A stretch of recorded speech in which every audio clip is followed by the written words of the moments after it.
So, but Bhaktivinoda, in the old days, you couldn't wear tilak, you couldn't wear neck beads, and you didn't have japa beads until after you were initiated.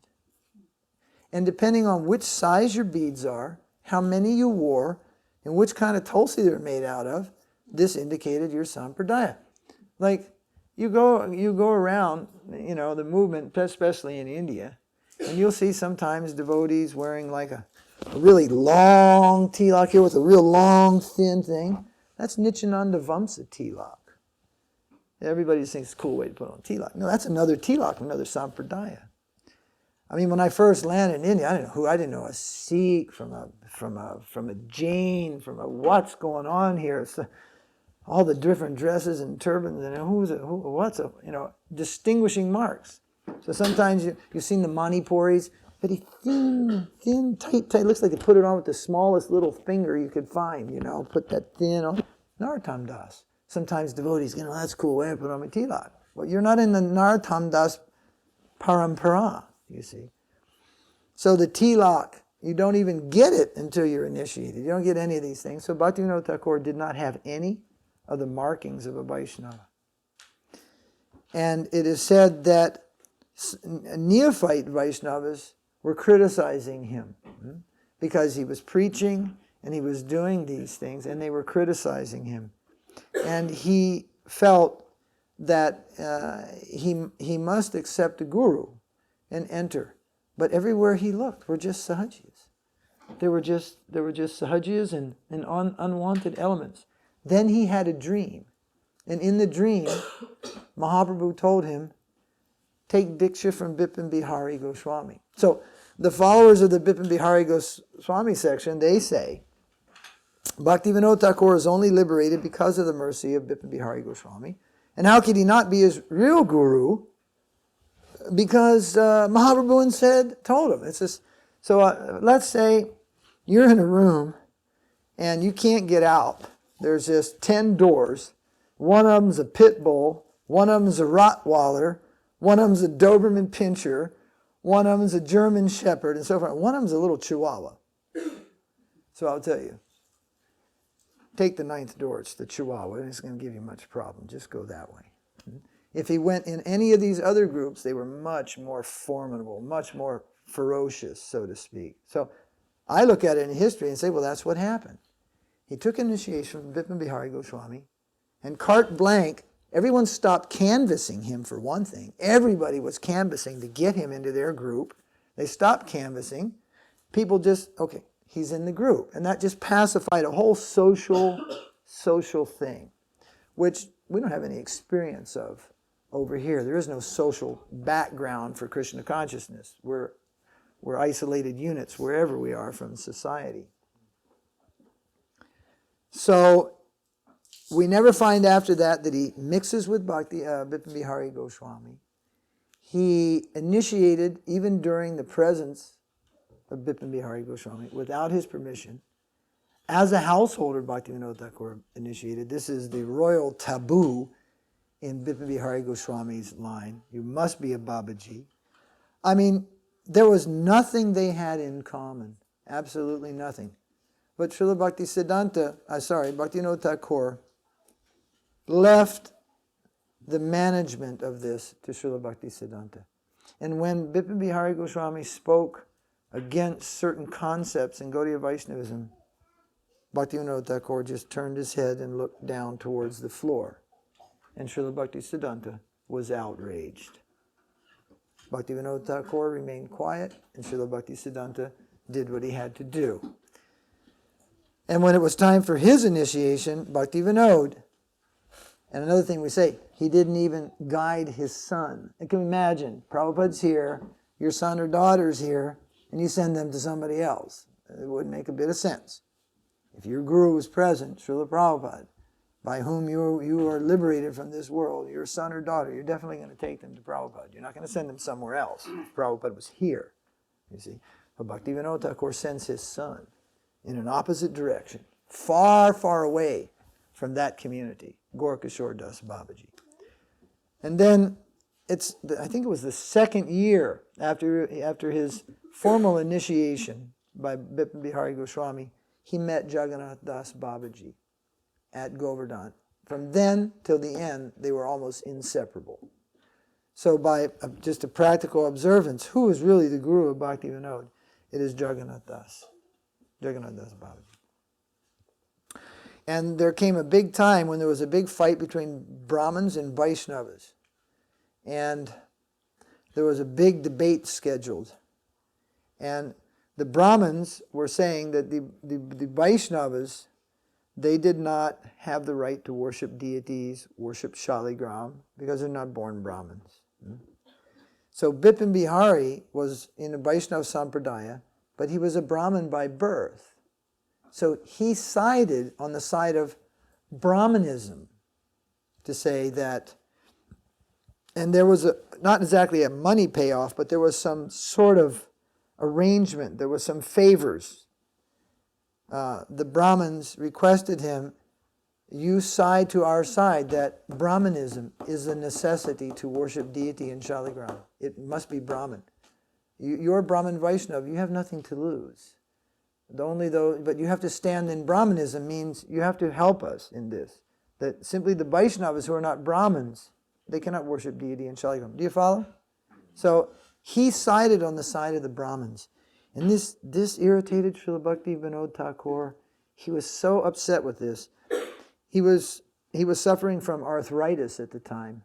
And he couldn't travel. Travel was very hard in those days. Just, horse buggy and to the places where there weren't trains and so forth. And he was bedridden, and he was very, very angry about this, very upset about this.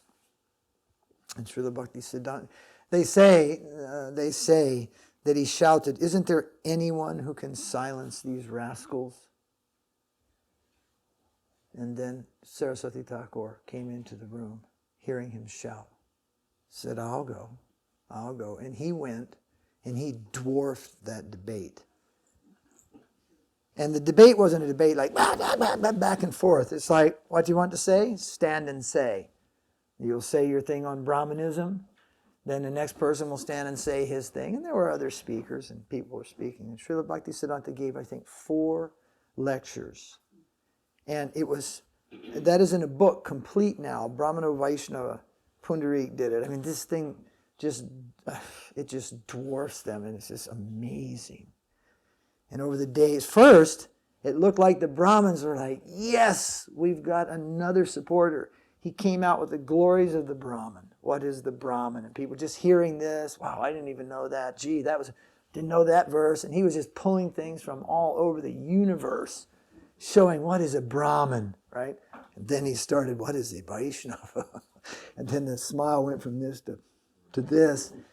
And in the end, to stand and give another single word saying, well, a Brahmanism would have been paramount to wave a flag, I'm a donkey and a moron. He silenced them. They didn't accept it. But to say another word, they would have looked like fools. He silenced them in that debate. And the Vaishnavas cheered. The caste Brahmin were silenced, and the Vaishnavas cheered. And that was the final victory. But they went away, what victory, like that. That was also there. There wasn't any king ready to cut heads off the loser. In olden days, the loser must submit to the winner.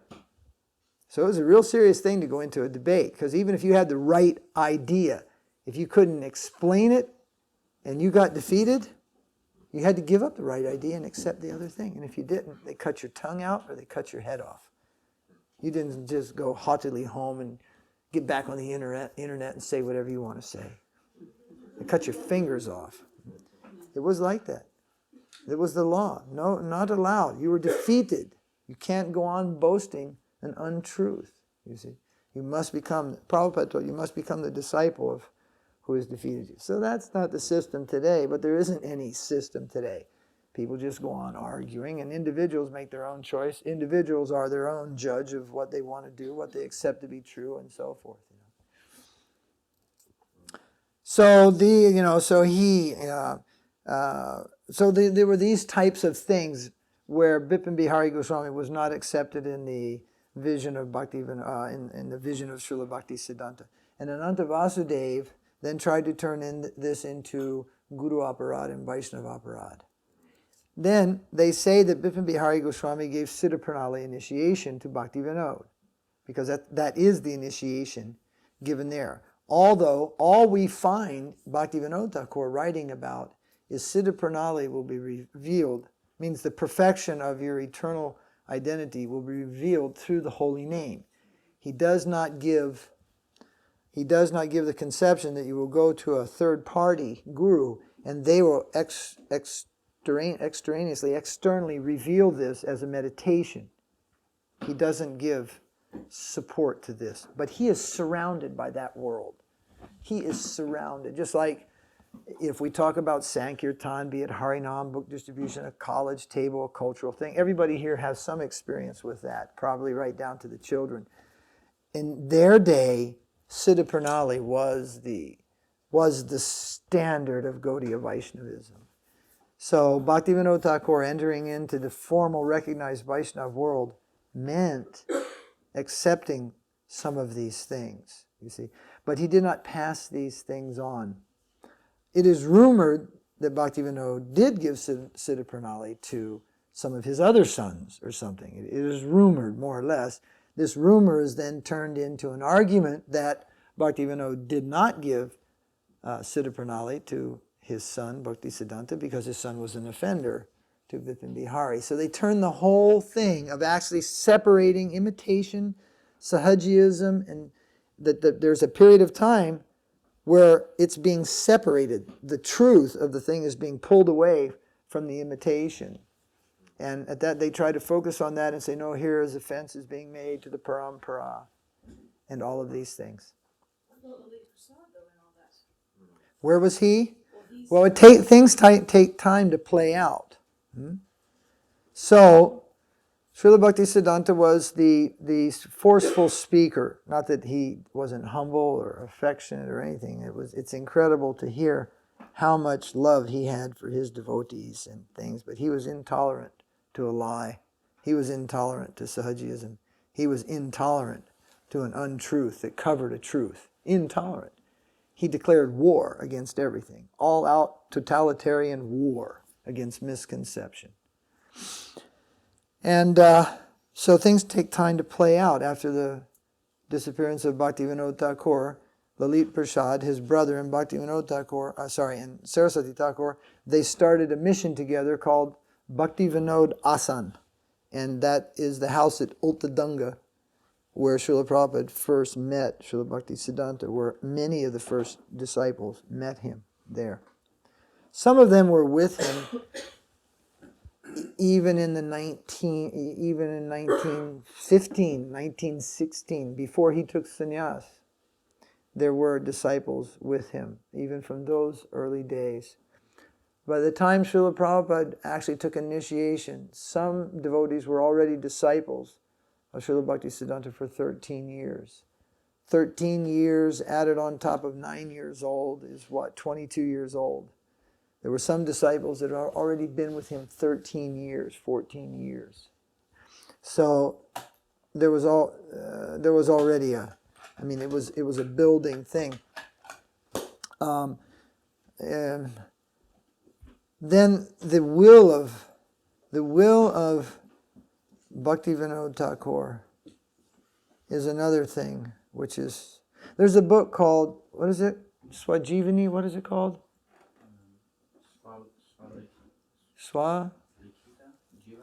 Something Jivani. It's the autobiography of Bhaktivinoda Ṭhākura. It's a lengthy letter that he wrote to one of his sons talking about his life. Śrīla Bhaktisiddhānta didn't give that letter any notice whatsoever. Gaudiya Math never publishes, never refers to it, nothing.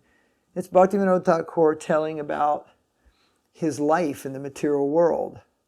When he was a non-veg, when he was a Mayavadi, he had 2 wives, a wife servant, just life in the material world, you see. And he's writing this to his 6th or 7th son or something like this. And he later published it as a biography of Bhaktivinoda Ṭhākura. And devotees in the West have now picked that up. It's around. And Śrīla Bhaktisiddhānta he didn't pay it any attention whatsoever. He said, it has nothing to do with the real identity of Bhaktivinoda Ṭhākura. It is not to be given any attention. It was a letter he wrote to a son. End of story. It has no validity in transcendental science. So they brought up this letter. They brought these types of things to prove that Bhaktivinoda Ṭhākura was not a liberated soul. He was not a liberated soul. He was a conditioned soul born according to his karma. And Vipina Vihari was his guru, by whose grace he achieved liberation, and from whom he got Siddha Pranali. And he didn't pass Siddha Pranali on to Bhaktisiddhānta. And without Siddha Pranali, you cannot do Braja Bhakti. Just like now, without Rasika Guru, you cannot do Braja Bhakti. You know, there's always these, how you can't do Braja Bhakti. Well, there is a how you can't do. You cannot do Braja Bhakti without being a fully surrendered soul, without crossing anartha nivritti, without coming to the stage of nishta and ruchi. Yes, you cannot do Braja Bhakti. So everybody's always, because Braja Bhakti is the highest plane of devotion. A devotion in Vrindavan, in the mood of the residents of Vrindavan. So their cut was, without Siddha Pranali, you cannot perform Braja Bhakti. So they portrayed all of these things. Then they had to reestablish themselves, these two disciples.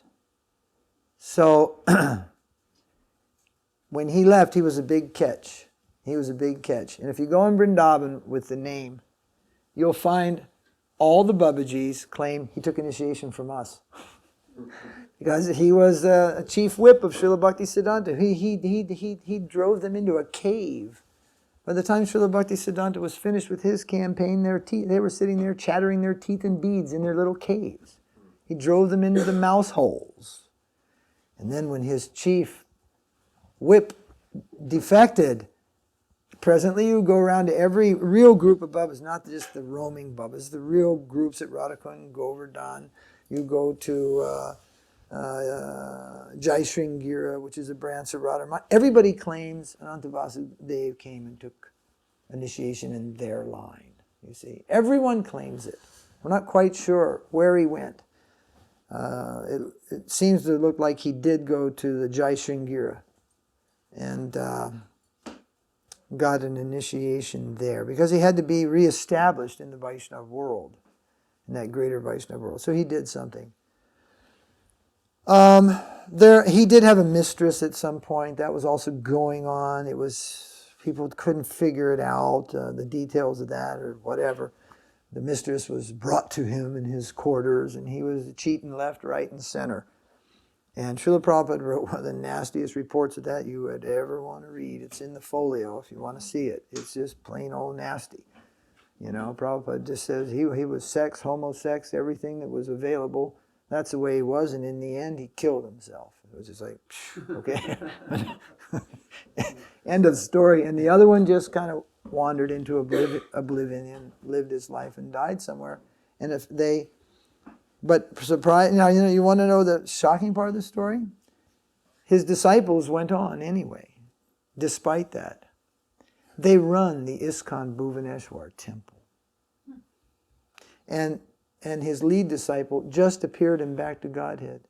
A leading disciple of Ananta Vasudeva is in Back to Godhead last month. His name is Fakir Mohan. Sweet little old man.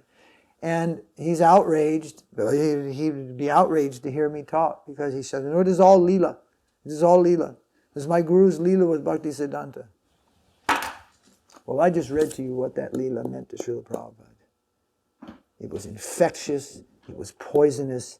It reduced everyone to tears. It was not Leela. It was Maya. Only Maya, not Leela. So, but that is there. That is there. That is there. That is deeply already infiltrated into Prabhupada's movement after the disappearance of Gaur Govinda Maharaj. Every bit of truth might not be pleasant. You might have liked Gaur Govinda Maharaj. He was one of the best ISKCON had. But for 10 years, he was in the association of the disciples of Anantadas Babaji, and that's where he learned all the things that you read in the books, all the rasic, all the premi, all the Gopika type of things. You read Śrīla Prabhupāda's books, study, you cannot put together a presentation on that subject from those things. You have to go somewhere else. And yes, and we can tell by the way you then describe that subject where you went to get your information. He went to the Sahajiyas to get that information. Now, I don't say he was contaminated by it. Some swans can suck up the milk from the filthy reservoir of water or whatever. However, his disciples have not sustained the same abilities. And they think that Fakir Mohan is a Paramahansa. And his line is Ananta Vasudeva, Ananta Vasudeva. You mentioned the name of Ananta Vasudeva to Srila Śrīla Maharaj, and you might have been causing him a heart attack. I mean, it was a name that couldn't even be spoken without bringing up very, like, you know, they might be short, but they would be cutting to the root comments about his rejection of Śrīla Bhaktisiddhānta, his crippled mentality. There was no like, well, you know, anything nice about it, just like the head of the cobra. Don't play around, cut it off. Like that. And throughout. And there I read you what Śrīla Prabhupāda wrote. So they wrote their books and then they vanished. And they left some legacy behind. They run Chataka Parvat. Chataka Parvat. What happened is they left it behind a peculiar way. And I don't go bother and study all these things. These things came piece by piece over so many years. And there are other pieces of the puzzle. They were also running Bag Bazaar. So he tried to do all that within, right, and keep everything. But there was such a ruckus, he finally had to leave the properties of Śrīla Bhaktisiddhānta. And then he would only turn over the power because he had controlling power. But it was, you know, I mean, I guess it got pretty heavy. And he decided when he would leave, he would only turn over the power to someone who said you didn't have to chant Hare Krishna in Kirtan. So Keshav Maharaj, his brother, and Keshav Maharaj hated his brother for this. He hated him for that. That was Odalomi Maharaj. No, Odalomi called his brother Sahajiya. He took over the Bag Bazaar. So Bag Bazaar hasn't had a very bright history. They rejected sannyas, they rejected all these things. Then there was a court case. And the disciples of Śrīla Bhaktisiddhānta were proving that according to Bhaktisiddhānta, the head of a mission must be a sannyasi. A court case. So they saw that they're going to lose this court case.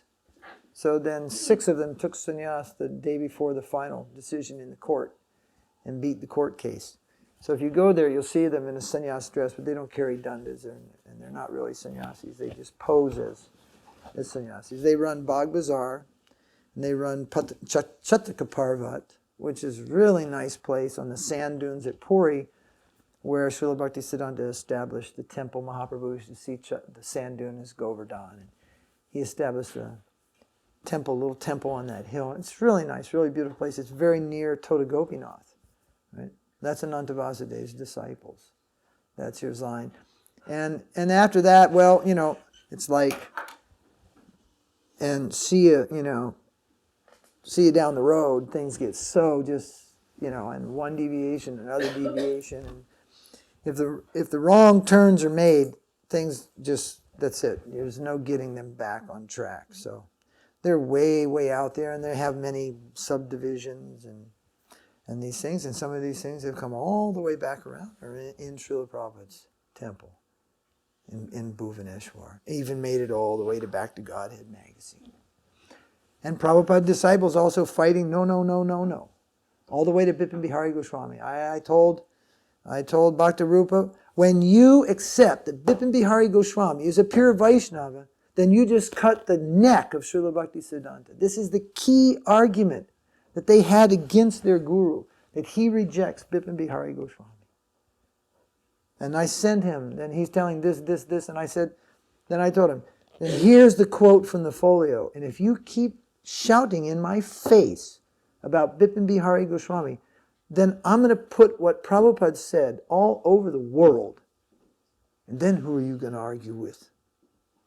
So then he kind of shut up and stopped bothering me about it. He was just haunting me with these emails and things about the purity of Vipina Vihari Gosvāmī, he's a pure Vaishnava, and all these things. And finally I just said, I'm going to take this to a level. You're going to be facing Prabhupada in this one. I'm not going to play around. So then he just kind of shut up, But that's where they are. And that's where they are. So that was some of the, details of that. Do you know when Anantavasudeva died? No, I don't. You might mistake me. Like, what do? I just learn all these things. It's just like, how much have you learned about the culture in the valley you live in? Just by living here, you just learn things about it, unless you walk around with your fingers in your ears. So I've lived in India 20-ish to 25 years. I have been around the Gaudiya Mutt, certain parts of it, different things, and we've been challenged at different times. Actually, it was a devotee. When this book was written, actually, it was some devotees. Oh, it was Pandu. It was Pandu's disciples. They attacked in Hiranyagarbha. They attacked ISKCON on this thing called, what's it called? It's run by Hridayananda Maharaj. It's some Vaishnava intellectual forum. It's on the internet. What was it called? Vast. And he just laid down this paper on Vast, because there's a lot of scholars, devotee scholars and some non-devotee scholars, and some ex-devotee scholars, and this Hiranyagarbha is on there as a scholar. And he just lays this paper on there that the sum and substance is that Bhaktivinoda had rejected Śrīla Bhaktisiddhānta because of his offense to Vipina Vihari Gosvāmī, and Bhaktisiddhānta is a renegade. And nobody on Vast they knew enough about the history. And finally somebody sent me an email and said, help, do you know anything about this? And I read that and I was just like, my eyes popped out of my head. I know the people that were saying it, and I knew, and then I had heard a few key things, and I crossed my fingers and I hoped I had it right. And I started writing. And I was very lucky because I really went into some thin ice areas. There wasn't time to go to Bengal and research, but I was sure I'd heard Śrīla Sridhar Maharaj mention this. I was positive he said Vipina Vihari Gosvāmī was Sahajiya. One day extensively explained this, but I couldn't catch the details. But there was no time to research. And so I went ahead with it, holding my breath. And in the end, when we did the research, I was right 100%. I didn't have anything out of sync about it. But I don't make it my business to know when these people died or all the details of their miserable life in one sense. But the things that pertain to us, and if we're forced to do something, and people are using that against us, so then you have to do what you have to do. You have to research it. Well, this whole mess of things, doesn't it go back to that original time when Śrīla Bhaktisiddhānta Sarasvatī lived? Did he not give a complete, clear instruction that no single acharya is ever to be? No. Say that. This book. Didn't they fault him on that? Wasn't there some type of thing that they said, oh, Guru Maharaj, you forgot to name an acharya? No. Here's an extensive article in this book. Well, let me see if I can find it. Well, there are 2 or 3 articles. All the last instructions of Śrīla Bhaktisiddhānta are in this book. I've read them from different people's memory. I've read them in the books that were first published in. I don't know which chapter this is. Anyway, it's not important just to show you the page chapter. But this book contains a couple of articles based on the last instructions of Śrīla Bhaktisiddhānta. His last instructions were all spiritual instructions. They were not managerial, although he requested everyone to remain together, work together. Prior to that, he had given some general management indications for the future. But there were... Śrīla Prabhupāda spent years just structuring management for the future. And you can see, even though, basically all hell's broken loose, it's still together. It's quite incredible. He spent years and years and years setting up structure. And even we disagree over the point, and that it's still there. It's still there. It still meets every year at Mayapur. still has big projects, still has many temples, still have a BBT. You know, he spent a lot of time, a lot of energy to do that, you know, as well as so many books and preaching and also. But the management in Śrīla Bhaktisiddhānta's temples, it was going on with his system of temple presidents, and he was in charge. It's kind of like in the early days, pre-GBC days, when there were no GBCs. It's not like Prabhupada opened 26 Second Avenue and it had to have a GBC, right? Now, what if somebody would have just taken the picture and then said, you see, A.C. Bhaktivinoda Swami has a mission and has no GBC. Then you can say, well, it was mine, because you're supposed to have a GBC. So it didn't have a GBC. Just like somebody will say, well, you don't have Guru Puja every day in your temple. Well, we do on the altar for the deities, but we don't have it in the temple room. And somebody might think that's very bad. Well, I grew up without Guru Puja. I traveled the length and breadth of Africa. I've been traveling the length and breadth of the planet, and in India, traveling Sankirtan and so many things. And in the beginning of the movement, we have Guru Puja every day. So you can't tell me you can't be Kṛṣna conscious without Guru Puja. Because you're wrong. You can be Guru conscious. You can be Kṛṣna conscious without the Guru Puja. You know. But that's a nice thing, Guru Puja. But I live in a pluralistic temple. Who's Guru Puja? We have a samadhi of Śrīla Prabhupāda. Most temples don't have a samadhi. We have a samadhi of Śrīla Prabhupāda, and there is an arti there every morning. Pre-Mangal arti, you see. I don't have a samadhi of Śrīla Sridhar Maharaj. I don't have a samadhi of Śrīla Puri Maharaj. These are also my Shiksha Gurus, although the devotees would like to see that happen in the future. But finally you enter into the plane of, well, we got to be practical here. How many pujas are we going to have? I remember in ISKCON the days of 11 pujas every morning.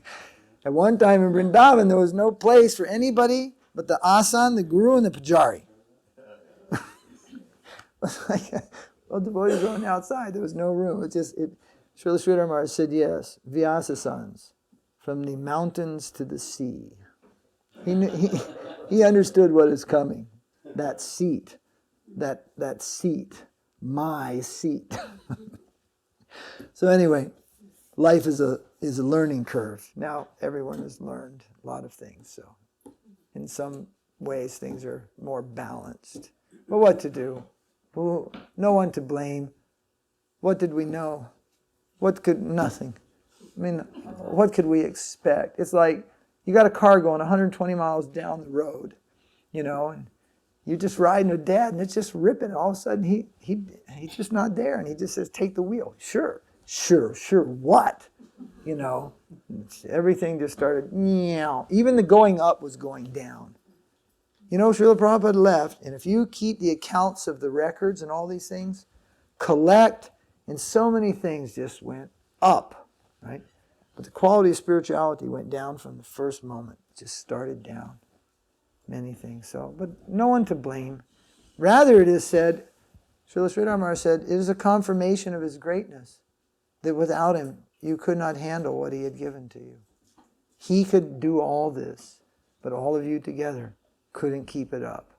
So we don't want to say, yeah, so hey, let it all fall apart, you know. It's a mark of his greatness. But in a negative sense, yeah, there will be problems, and they will be horrific problems. Because what he did is so inconceivably great that even the collective energy of all will struggle to maintain that. It will be difficult. It has been difficult. We're talking a 25-year, period. Individually, Prabhupada said, just maintain what I've given you. Yeah. I thought, just maintain it. Just maintain. Yeah, that's not Well, we didn't have that. We didn't have that maintain it. That wasn't even maintain it. Was we had to continue to expand it. If any mistake, maybe that was a mistake. Like, why did we go ahead and try to just keep on increasing so fast? I remember in 1972, I think I just got second initiation sometime shortly before. And Śrīla Prabhupada sent a letter. I was at Denver, and it said, we have enough disciples. There are enough devotees. Now's the time to boil the milk. So what do you mean enough? Well, how many devotees were in the whole world? 2,000. Yeah, a couple of thousand devotees. And that was enough. Now's the time to boil. This is not a movement to go on increasing kaniṣṭhas. That's not what it is. It's not even a movement to go on increasing madhyamadhikaris. It is a movement to make pure devotees.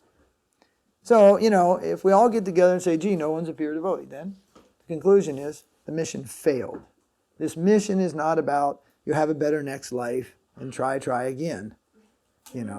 For that, you only have to go to Ratha Yatra once a year. And then you'll get a better next life and try again. The movement is about pure devotion. It's not about mixed devotion. It's not about anything less than love of God and pure devotion. And trying and focusing for that. That is the goal. When somebody says to me, what do you mean? You don't have any madhyamadhikaris or kaniṣṭhas in your movement? I say, yes, that's all that we are, but at least we have the goal ahead.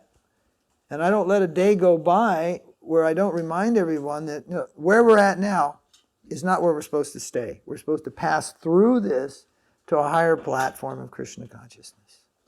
Don't become complacent with a little madhyamadhikari consciousness. Keep moving forward. A goal fixed ahead. Why did you join? You heard certain things, but ultimately it came down to you wanted to love Kṛṣna. You wanted to be pure. Whatever you saw in Prabhupada, whatever you saw in the devotees, it was purity. It was divine. And you wanted that, unless you were just born in it. Then you go through this period to figure out, why do I really want to be in here? Because you were born here. But us oldie fogies, we just kind of joined it because it was wonderful. It surpassed everything. Giriraj Maharaja's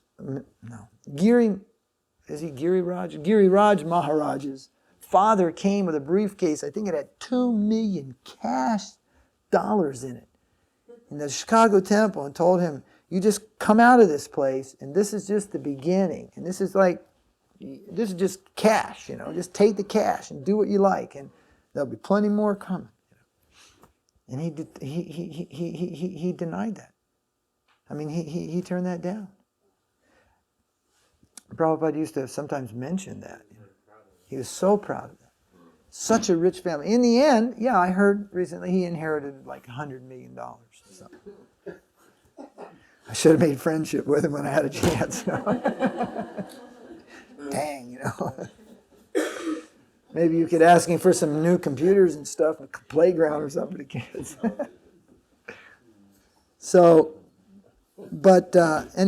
Anyway. So then, but what's happening a lot of times, the kaniṣṭha devotee comes, he comes with a doubt. The kind of preaching he hears or she hears just solidifies that doubt. Does not remove that doubt. There's too much society consciousness being preached.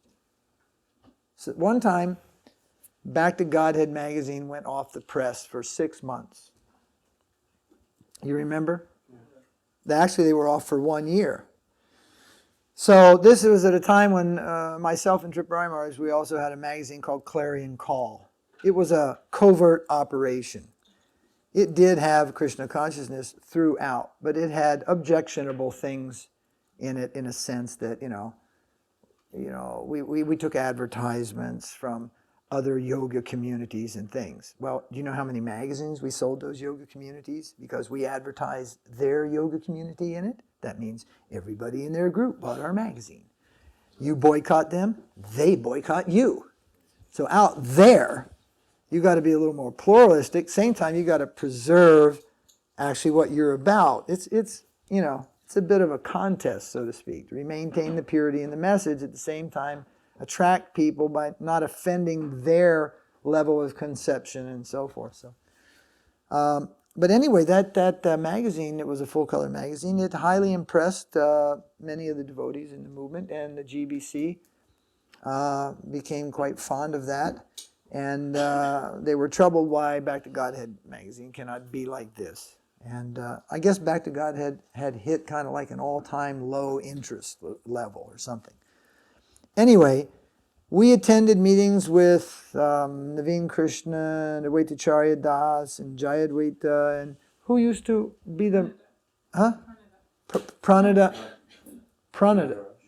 Nagaraj usually wasn't there when I had a meeting. We had many times meeting and long meetings with them at different times. And then they came out with the premiere issue. They were going to come out, and we had a meeting with them in Las Vegas at this book fair. We had a meeting on the side, so we went there.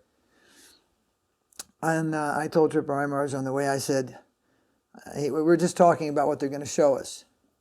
And I said, well, there's probably going to be a new painting of Kṛṣṇa on the cover, and it's going to be one that no one's seen.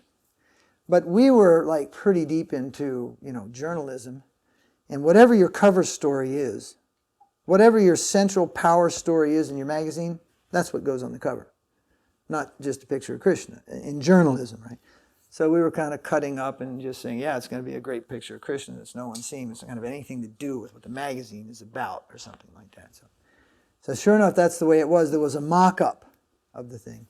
By the time that meeting was over, Back to Godhead remained another 6 months off the press. It was 1 year off the press. And then they went back, and the first issue came out. I remember Jamuna had an article in there, a cooking article in there. Dayananda had an article in there on Baladev Vijayabhushan.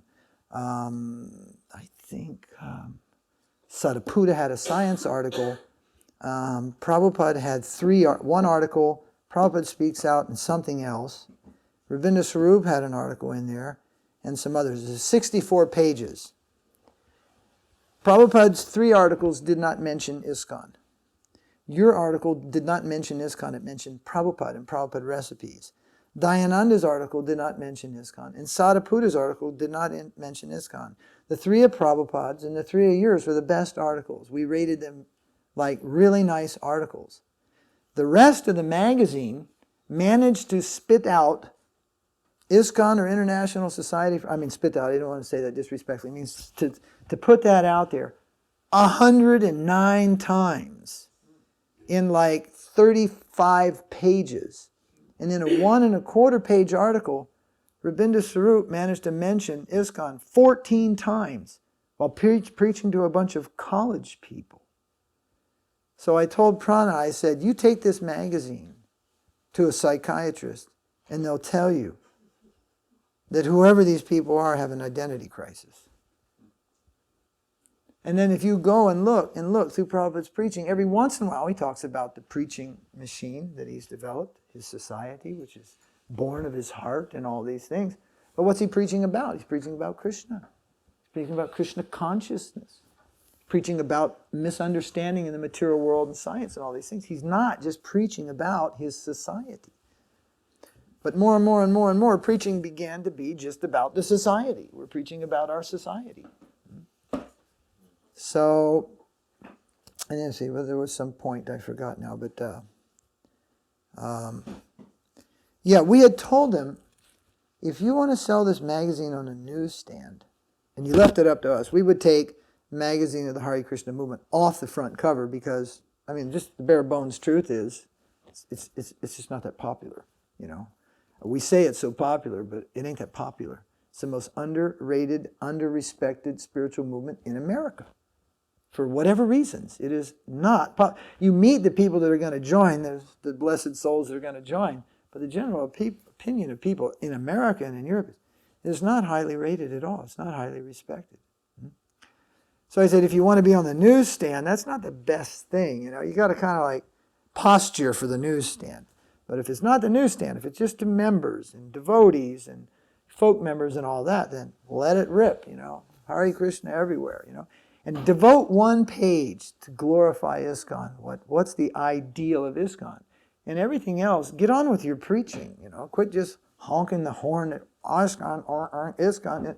Preach and just say it loud, say it proud, but, get it over with and then get on with it, So, and we were saying that from the experience of developing a successful journal that was appreciated even by Yoga Journal, by Unireader, by so many things. And we said, you got to start reading these other magazines. Whoever's going to edit Back to Godhead magazine has got to read at least 15 other journals a month that are in related subject matters, or you don't know what people are thinking. You don't know where they're at. You see?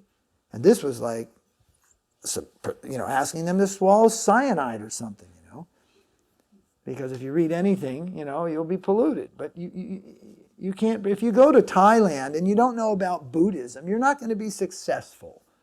You got to know something about their history and their Buddhism and all these things. If you go and set up in Salt Lake City, where I used to preach, You got to study the Melchizedek priesthood, the Pearl of Great Price. You got to take a look at what these people are about.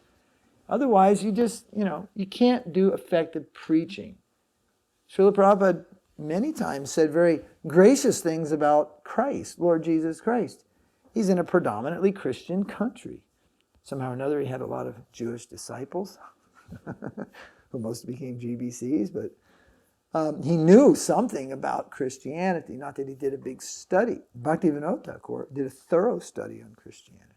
You see, so it's not Maya to study a field of knowledge where you're going to preach or culture or anything like that. So if you're going to edit a journal, then you got to get with the program and see what journalism is all about.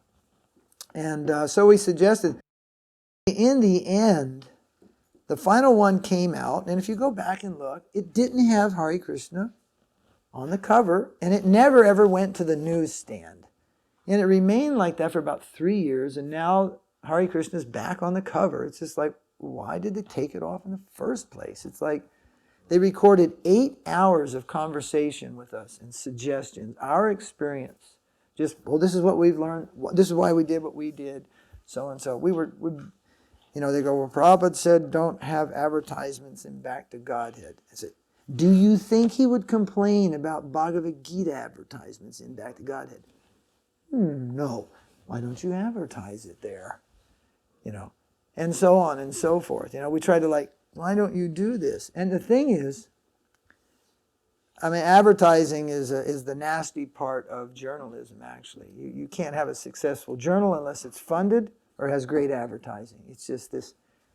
Otherwise, you get out on the street. And I don't know, I'm getting a little off the track, but there was a plan against Back to Godhead magazine in 82. And Back to Godhead was systematically derated in the movement to a by subscription only, remember? By subscription only. Not even for sale in the temple stores. And this was the plan of Rameshwar Prabhu, who had created 2 or 3 alternative magazines. Where are they? Or who are they? Sorry, where are they? Who are they? Atma. Was there a third one? Origins. 3 magazines. Right. But his concept was they would come out every once in a while. And he had 3 different ones that covered the whole science and cultural aspect. He had it pretty covered. And everybody liked his design and articles. It was more potent than Back to Godhead. So his idea was this magazine, these 3, where they would come out at different times. It would cover a wider variety, more penetrating, more focused, more dynamic. He always didn't like Back to Godhead magazine. He always didn't like it. He always struggled with who's in charge of it. That was never under his charge. So he hatched a better plan. And there was a meeting in Detroit, and he brought Mr. Podar, who is a mail order specialist. Mr. Podar from India, who is successful in America in mail order. And he groomed Mr. Podar. Prabhupada said he wanted this like Life magazine. I think it was Life, or Prabhupada wants it like this and that. And he just gave Mr. Podar a certain kind of information where Mr. Podar would come to the logical conclusion. Oh, well, this magazine can never be like this if you keep selling it in the street. You have to give it its own identity and its own dignity and only sell it through prescription. So, because Rameshwar Prabhu would call up a temple, he'd call up Sura, he'd call us up at Chicago. Hey, how much do you want? We go, we're barely managing our BTG quota. Every temple had a quota. You had to take so many BTGs. We were swamped with quotas. We got so many quotas of Gitas, we got so many quotas of this, trying to reprint the Bhagavatam, the CEC. You have to do this. And we said, great magazine, we'll take a couple dozen for the guys and come by for the, evening prasadam or something, the folk members. So then he hatched the plan. I got to get BTG out of my way. And when I do, and that's exactly what happened. BTG went exclusively subscription, and these magazines were then sold prolifically throughout his zone. Chicago, Surrey, all the main places, were LA, and everybody went berserk with these books. And he had the successful magazine, and basically Back to Godhead was on death row. And it's barely got its reprieve. It was a magazine that was born in the tea shops in the streets of Delhi. It is a preacher's tool. It made more devotees than any other single piece of literature practically in the history of the universe. And they took it out of our hands and put it in an envelope and mailed it out to life members. And a lot of you probably don't even get it. I know devotees all over the world, they don't even get it anymore. It has gone to oblivion, obscurity, not because they don't care. And then it's just a terrible thing. And the movement suffers from amnesia. Like, what happened? And the people that we mention, they're not even around anymore. They did these things. We live with these things, and they're selling real estate somewhere. It's like, if you rented a house and some guy put the door in the wrong place, well, by next winter you'll redo the thing and get it right. But the movement doesn't do that. And BTG is described as Prabhupada's heart. I mean, those boxes used to arrive at the temple, and the pujaris would just to the point of delay the offering or the artik or something to get down there to get their hand. I mean, that was like, well, that was accepted, You could almost say, well, just let the offering wait 5 more minutes. I got to get a BTG, And they'd be sitting around the truck, and everybody would be reading them. And the temple president would come on, we got to get going. Management always had to get going. Prabhus, they wanted to sit down and have a deep look at what was coming, And nobody. If right now I said, this is a new Back to Godhead magazine, and said a few words and laid it down here, not even half of you would approach the table to look at it later. It lost its charm. It lost its place in our consciousness.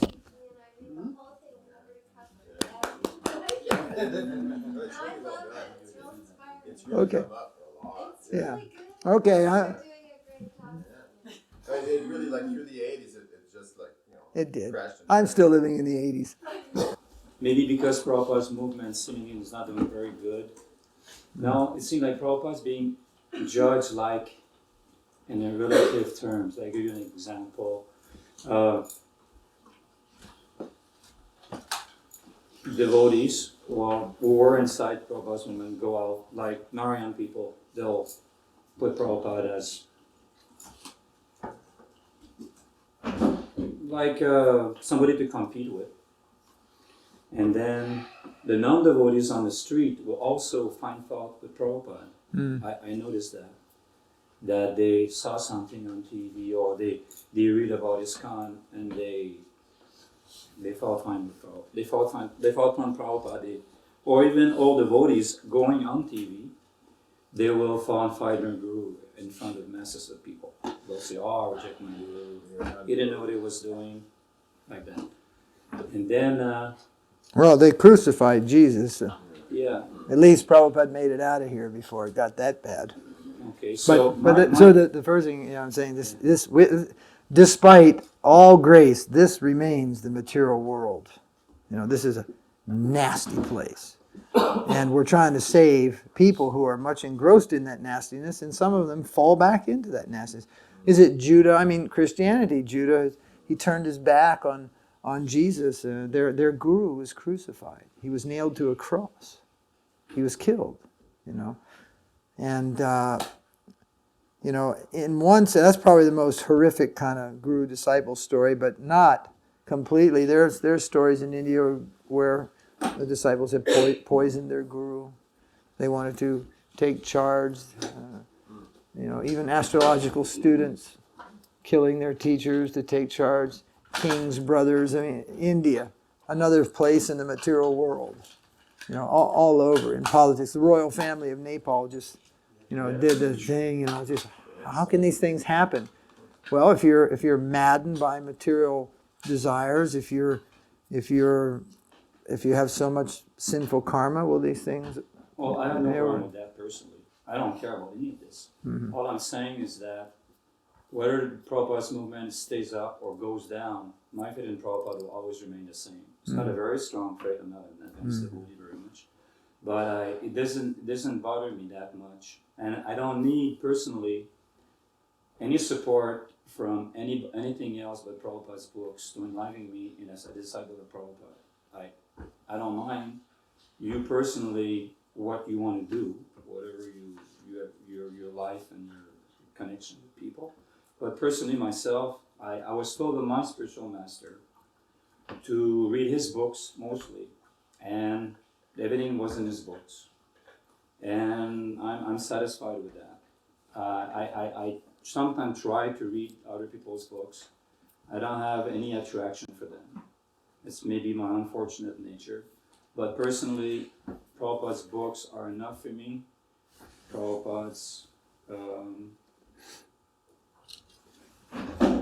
gave me some instruction in the beginning of the movement about reading his books and excluding other books. And I still believe those things are true today. I may be wrong. That's my vision on it. So that's my statement. That's what I believe. Unless I change later on, it might happen. I mean, maybe I'm not.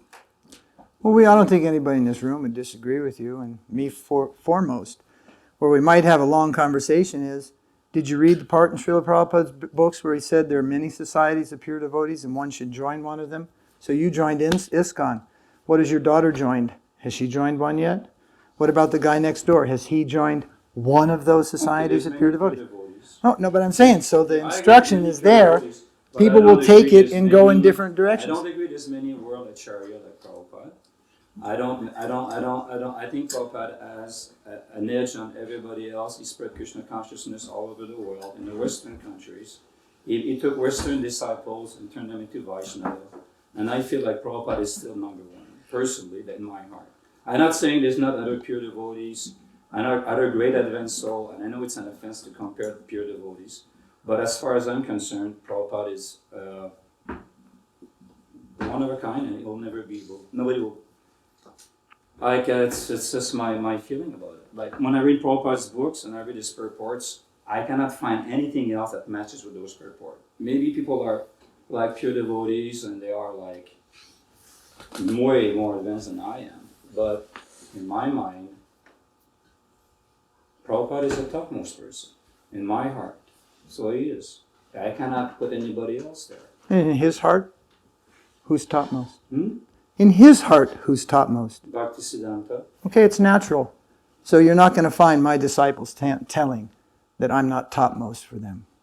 It's as simple as that. You have your father, you have your guru. They will have their father and they will have their guru. You cannot take that away from them. There are, in Russia, I don't know, I guess you could say magnanimously there are 5 disciples of Śrīla Prabhupada who are Russian. Govinda Maharaj has 1,000. Narayan Maharaj has 500. Ballabh Tirtha Maharaj has 200. Śrīla Puri Maharaj has 300-400. You're talking in numbers of 35 to 4,000 people. 4 or 5 of them are Prabhupada's disciples.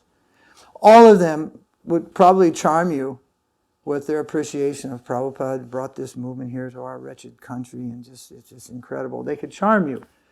But then the question would be then, in your court, would you be charmed by their love for their guru?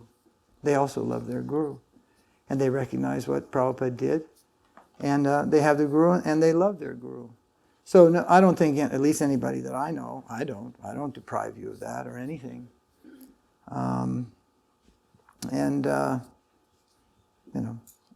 It's unfortunate if somebody wants to try and deprive you of your love and your faith in Śrīla Prabhupada. The only thing I would suggest, I don't even know, maybe I'm just talking uselessly because you already know, but I'm just saying be aware there are others, they have as much love for their guru as you have for yours. And Śrīla Prabhupada himself does write that in that plane we should be careful. To try and judge one devotee greater than another may result in an aparādha. It's in the books. Don't try to judge the greatness between dīkṣā-guru and shiksha-guru. And there are certain planes where we shouldn't try to judge. Our heart tells us, but everybody has a heart, and their heart tells them something, you see. So, I'm not trying to water down what you said or contradict what you said. I'm just saying, the love you feel is felt by other people also for their guru. And I know people in the world, they never read any of Prabhupada's books. Pishima never read any of Prabhupada's books. I don't know if she read English, probably a little. She never read Prabhupada's books. Her guru was Bhaktivinoda Gosvāmī Maharaj and Śrīla Bhaktisiddhānta. And if you insulted Śrīla Maharaj, she'd slap your face. Well, nobody ever dealt with Pisham in that way, bringing up some social politics. She never read Śrīla Prabhupāda's book. So anybody that spent any time with her knows she was Krishna conscious, right? I mean, and it's not that there's just one. There are others. So there are even people that are Krishna conscious. They've never even read Śrīla Prabhupāda's books. So Krishna consciousness exists. Krishna is God. And the parampara, there are many representatives of Krishna. And that there are very bona fide lines of the parampara going on. Okay, well, I have one question for you. Maybe you can. Sure. I'm not saying this to. I don't want to.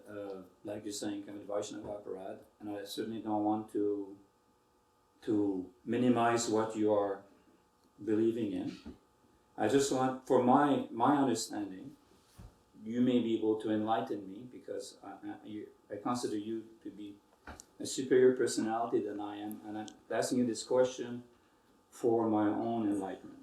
So my question is, maybe that it was asked in the beginning, I wasn't here for the first half hour, but my question is, in the beginning, Prabhupada gave us instruction as to the GAUDIYA and his godbrothers, and he said, I don't want any of my disciples to read any of the GAUDIYA books. Wrong. Okay, well, he gave a series of instructions at different times. And I received that instruction not to read certain GAUDIYA books. When we were in Nairobi, devotees showed up from India with all these books. And that's where Śrīla Prabhupada said these books are tinged with what he said. He usually either used Babaji mentality or... Yeah, Babaji mentality. And this will do harm to our preaching. So, yeah, he did say that. What other you saying? Okay, he said this, and then you're saying he also said other things contradictory to that. He sent Achyutananda to live with Śrīla Maharaj and said, he's my Shiksha Guru. So you accept what Śrīla Prabhupada says and you accept what he wrote. Well, he signed the letter. Prabhupada signed the document. Śrīla Maharaj is my Shiksha Guru. It's a letter. And there, what happens a lot of times, the devotee goes, well, wait, what did he mean? And devotees want to go to a plane and explain what he meant. Well, why not try to explain what he meant when he said don't read the books? We have to be consistent. So he gave multiple instructions. He gave them to multiple people also. You wrote a lot of letters like that. Like I was reading some of them. He said, I don't want you to... He said, he wrote a letter to Puri Maharaj. I don't know which Puri it is. There's many of them. But one letter he wrote was, okay, beside yourself, who is non-critical, everybody else is. That's what he said. Now I know the letter, and I know Vaibhav Puri Maharaj, and it's just a funny thing, the world. Śrīla Prabhupada also told us, he is not my godbrother, and he's got 20 letters that say Prabhupada says he is his godbrother, and Prabhupada told us he's not, and everybody in Gaudiya Math knows that he was a cheater. He is not the disciple of Sarasvatī Ṭhākura, he was a disciple of Anantadas Babaji. And he just stayed in everyone's faith to the nth degree. But it shows you a kind of thing about Śrīla Prabhupada. He was favorable to Prabhupada's preaching and he liked him, and Śrīla Prabhupada encouraged that. And the devotees stayed at his ashram once, and there's some very nice things. And he's initiated 400 people in Italy. He's taken 400 people out of ISKCON in Italy because they couldn't deal with it. He's entered into Spain. He's building a $2 million temple in Sardinia, in the Mediterranean Sea. And he's coming to America soon. And they're carrying... Now this is still how to see. I'm not against you. I'm just like, we live in troubled times. He's carrying the letters that Prabhupada says he's not envious. He's helping. He's carrying the letters, just like Narayana Maharaj group. Here are the letters. My Priya Bandhu, you are helping me. And with the good guy letters, they're wreaking havoc in the movement. So it comes a point where, yes, Prabhupada did say these things. And each person can show. I can show many favorable letters about Śrīla Maharaj. Many favorable letters about the God brothers in the end. There was hot and cold water running from the late 60s until 1977. And and Prabhupada controlled the hot and cold. For and against. There's two levels. There's one level he deals personally with his God brothers. Yeah. And the other level is his instruction to us about his God brothers. That's true, and the last instruction to us about his God brothers is, the war is over. He established the Bhaktivedanta Charitable Trust. He made his God brothers as trustees. The first work of the trust was to finish building the ashram of Śrīla Maharaj. And for years, money went over every month to finish the construction of a temple that took Śrīla Maharaj 27 years to build. Govinda Maharaj is not a big collector, so it took him a long time. And Śrīla Prabhupada said, the war is over. First non-cooperation, now full cooperation. He said it 3 or 4 times. The war is over. And he called for his God brothers, who were very aged at the time. Śrīla Bhakti Pramod Puri Maharaj came. Narayana Maharaj came. I was there standing by their side also. Many God brothers were there. And Prabhupada himself made he offered a profuse type of very heartfelt apology, which from the very word of his mouth coming out, his God brother, Śrīla Puri Maharaj and Narayana Maharaj would go, no, no, no, Maharaj, no, no, no, Maharaj. I mean, you could hardly hear what Prabhupada was saying because they were, no, no, no, Maharaj, no, no, no, no apology. You have taught us all a lesson. It is wonderful. You have taught us all. You have shown the way. No, no, no, no. There wasn't like, yes, okay, what? Come on. Give me your big apology. So Prabhupada, he loved them all. Listen, you and I are God brothers. You might want to have one hell of an argument before this day's over or something. No, Well, the bottom line is, I want to know the truth. no, I'm saying the bottom line is we're God brothers. We have to love each other. I don't hate you. Because I know, I'm saying it. You may before the day's over. But I'm saying at the bottom of their relationship is love. They love each other. Once when Harikesh Maharaj, Prabhu, he said, what did he say? We're on the morning walk.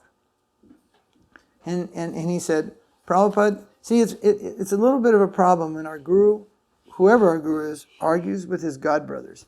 And the disciples see this, they just take fully the side of their guru. And it's a little bit of a danger thing for them to be involved with, actually. And so we had seen this fighting, quarreling. There was even one heck of a yelling match one day in Mayapur between Madhav Maharaj and Prabhupada. And many people were witness to that. Śrīla Prabhupada threw everybody out of the room, and they had just a down-home blowout, which, of course, everybody's just like, looking at Madhav Maharaj when he leaves, like, he's yelling at Prabhupada, Prabhupada was yelling at him. They were yelling at each other. And, we feel that, well, they were wrong. They were wrong. What he was yelling about, they were wrong. But anyway, they were yelling at each other. So, I lost the point. What I was saying. So, Bottom line is love. yeah. Harikesh Maharaj says, are there any of your disciples who are not rascals? Are there any of your God brothers who are not rascals? And Prabhupada stopped and swung his cane, and it stopped right at his stomach. And he looked him dead in the eye and he said, my Guru Maharaj did not initiate rascals. And then he said, you cannot even think an ill thought of my God brothers. Do not. And he went on. So I was like, uh-oh.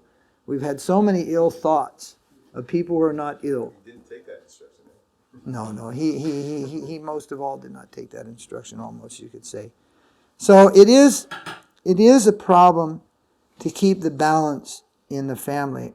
And I found out that by constantly shaking this stick, I could say if we went back a couple years ago, I could take you to places and meet people, and you would feel very nice. You certainly would know that they were not envious of Prabhupada.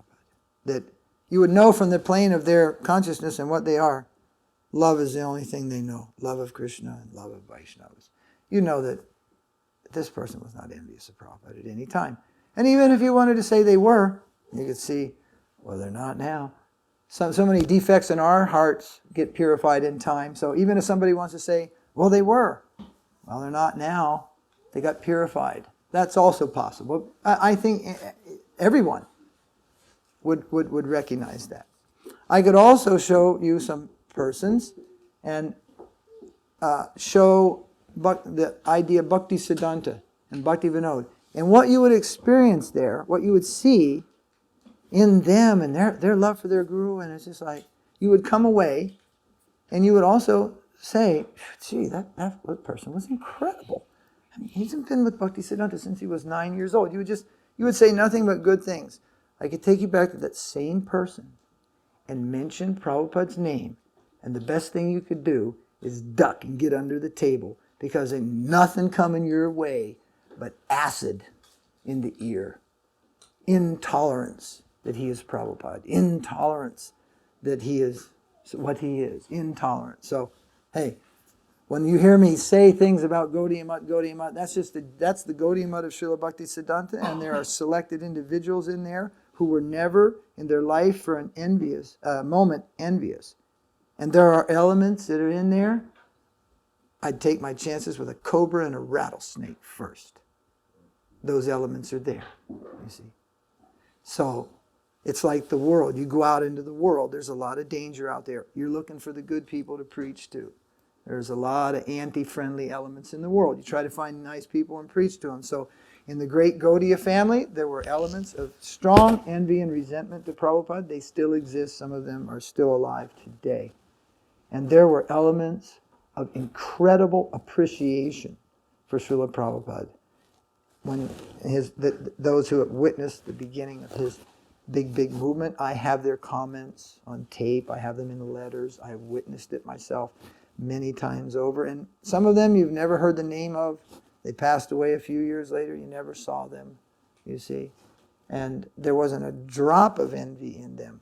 But yes, some of Prabhupada's godbrothers were very inimical, and to this day, some of them and some of their disciples refuse to accept what he's done as anything significant. And it's certainly disappointing. Some people think, oh, that Narasingha Maharaja is around Gaudiya Math. So I'm never around Gaudiya Math. I never go around Gaudiya Math. I go around Śrīla Puri Maharaja's Math when he was there, and his disciples, whom I still know, who have great respect for Śrīla Prabhupada, who say the Jai-Oms for Śrīla Prabhupada in their temples, and show tremendous... Śrīla Puri Maharaja's successor, Acharya, is younger than me, and he treats me as almost as much as superior as anybody in the Gaudiya Math. And he gets nervous around me even, Bodhaya Maharaj. He gets very nervous around me. Why? Because from his position of humility, and he's preaching in the world, and he knows, oh, Narasingha Maharaj has been in so many places in the world. He's preached thousands of lectures, and his own humble simplicity makes him a little nervous sometimes around me. But he has tremendous respect for Śrīla Prabhupada.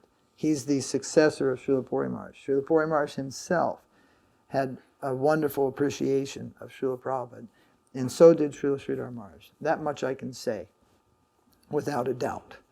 After that, well, you're on your own. I don't give any recommendations after that. Okay, let him Just one more. Yeah. Well, I'm exposing myself as well as wanting to talk to you. I just want to say that in yesterday evening in conversation, by your association, as having great faith in Sridhar Maharaj, I felt like you're saying, in our thoughts we think bad things about Vaishnava, and it's not the best. So by your sincerity, I could see that my perception of Sridhar Maharaj, which was maybe built by propaganda or my misunderstanding of Prabhupada's letter in a neophyte stage. Prabhupada warns everybody about different things, but we have to learn to discriminate in due course of time. That I feel like I have a better appreciation of Sridhar Maharaj, that it is not as bad as I conjecture in my mind or people want me to believe or wanted me to believe. And that I just wanted to tell you that I'm open-minded. I want to learn, like you're saying, we're looking for the truth, so I'm also looking for the truth. Maybe my statement come out maybe a little harsh or rash, but my desire is not to find fault, because fine-folding, I suffered from that a lot, and I reaped the result, and I don't want to reap them again. Me So also. I just want to say that I like your honest response, and I appreciate when you explain that when you receive something from your guru, an instruction, you have to also use your own intelligence and understand maybe the meaning more, the essence more than the format. That's true, that's right. There's the essence of what's at hand. And, I mean, Śrīla Prabhupada says, don't eat meat. So now, that's pretty clear. Then someone can go, yeah, well, what was the essence at hand? I mean, maybe always chicken, not really red meat. I mean, it's just like, there's also begging the question. Things are very clear. And other things, though, are not clear, especially when opposite things are said. Then we may have to use some discretion. And last instruction is a lasting instruction, but it certainly doesn't forego any instruction previously. Like the Ritviks say, last instruction is Ritvik. Well then, why print the Bhagavatam? Because the Bhagavatam and the CC support the Guru Parampara system of initiations and the whole living process of Parampara. Why would Śrīla Prabhupāda give an instruction in his last breath that just did away with 12 years of preaching? You see, so the last instruction will also be in consonance with the former instruction, and we'll have to do some looking there. There aren't like lots and lots and lots of those issues. There are a few things. If we actually got the dates of those letters, and then put all the letters and see the dates and all the tapes and letters to other people, you'll see that. Here's one of the most amazing things. It was Ban Maharaj. He came to Montreal. Hey, we're in Canada, so Montreal. Okay. Do you know the letter that Prabhupada wrote after that? You know that letter? Who's laughing or what? You know that letter? You're laughing at him. Oh. His face after driving one mile. I was a witness to Okay. But do you remember Prabhupada's letter to the Montreal Temple president? Jagadish. Well, whoever it was, do you remember what Prabhupada said in that letter? Black snake and just the most horrific, heavy. It's there in the folio. I mean, it's just devastating, right? Keep searching through the name Ban Maharaj and you come to letters 30 days later. Ban Maharaj, and I went to the archives. So you see what Prabhupada wrote to other people, but what they write to him. Go to the archives and sit there and go through the file, and there's all the Prabhupada letters that he wrote. And there's all the letters that people wrote to him which invoke those letters. And I'm telling you, that in itself is an experience. I'll tell you a few of those things I found, which are they're really peculiar. Like one man wrote and said, can I have an operation to become a woman? Now, if you just have the reply from Prabhupada, you don't know what this reply is about. I just happen to come across it and I go, what's this? I look behind and go, oh my God, there's a guy in San Francisco. He writes Śrīla Prabhupada a letter and asks to become a woman. Śrīla Prabhupada writes back and says, make a choice and stick with it. But this jumping back and forth, I do too. His name is Francis. Her name is Francis. That's right. He used to come to our temple sometime. So he said, make a choice and stick with it, but jumping back and forth is not good. Yeah. She. He stuck with it. It's a she. She stuck with it. Then there was he was a guy, and he worked with me on my prasadam cards. Yeah. And he got real friendly with me, and then he started revealing this to me. I see. Okay, let's not get into You got me going. it. Suffices to say, Prabhupada had to deal with a lot of stuff, a lot of variety. There was something else? Okay, so if you just get this letter about Ban Maharaj, then it's like, oh man, this is, this is the devil. You'll be this. I mean, we could read the riot act of your own. Don't go there. Don't look down the street where his temple is in. Don't touch his book. Don't do this. Don't do. I mean, if you just stuck with that letter, you just get him, you know, you just be like that, you know. And if you ever said, somebody said, that's a Bon Maharaj disciple, wow, don't even look at him, you know, quick, get away. Just go 4 days later, another letter to Bon Maharaj. Bon Maharaj writes Prabhupada, after that whole bad experience, he writes Śrīla Prabhupada. Prabhupada wrote his letter to the temple presidents, set the record straight. Bon Maharaj doesn't know about that. He writes a letter to Prabhupada and says, Swami Maharaj, I just visited your temple in Montreal. I must say you are carrying forward the mission of our Guru Maharaj, Śrīla Bhaktisiddhānta. It is wonderful what you have done in the world. All praise, all glories to you for your service. Śrīla Prabhupada writes back a letter that is so if you take these two letters and you put them down, and a guy who doesn't love Prabhupada, doesn't know anything, you say, what do you think about the person who wrote these two letters about this person? Same guy wrote these letters 30 days apart. And they'll probably go, this man is duplicitous. He doesn't know what he thinks because he says diametrically the opposite things. He then tells Bon Maharaj, thank you for your appreciation. I'm paraphrasing, you know. Please come with me on world tour.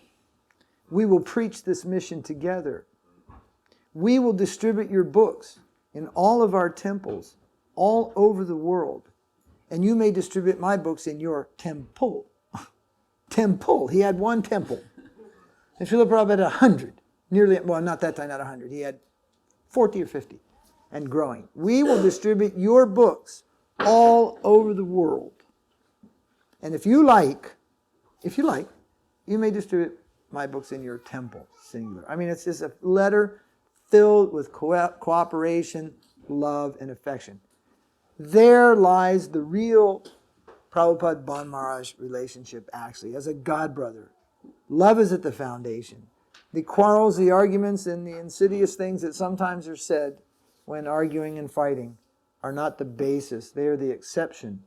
In the eternal world, whatever went wrong here doesn't carry up there. And in speaking ill about Bhaktivinoda Ṭhākura Maharaj once, Śrīla Prabhupada was very upset. And he told, our Guru Maharaj has taken him back to Godhead. So what's back to Godhead? Everybody back to Godhead is a pure devotee of Kṛṣṇa, whose heart is only filled with love of Kṛṣṇa, who is excellent in Ragamarg, love of God, who is a participant in Ras, in Lila, and all these things designed, the divine. Actually, it kind of shocks our contemporary worldview. There are many living entities higher than Śrīla Prabhupada, and nobody there is less than him. Everybody is a pure devotee. Higher than him? Balaram's not higher than him. Lalita's not higher than him. What's higher than Lalita? What is higher than Vishaka? He is not Lalita. He is not Vishaka. He is not an expansion of Radharani.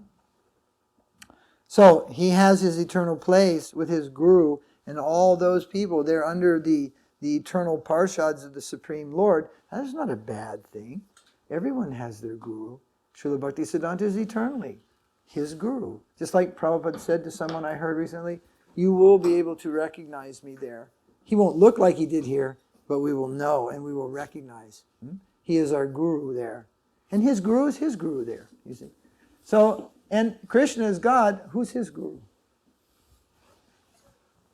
It's not Sandipani Muni, it's Radharani. So, it's divine. It's all about love. It's not about pecking order, you know. Superiority as we place superiority. It's all divinity. It's not a slight of him. It can strike the mind as a minimization. It is not a minimization.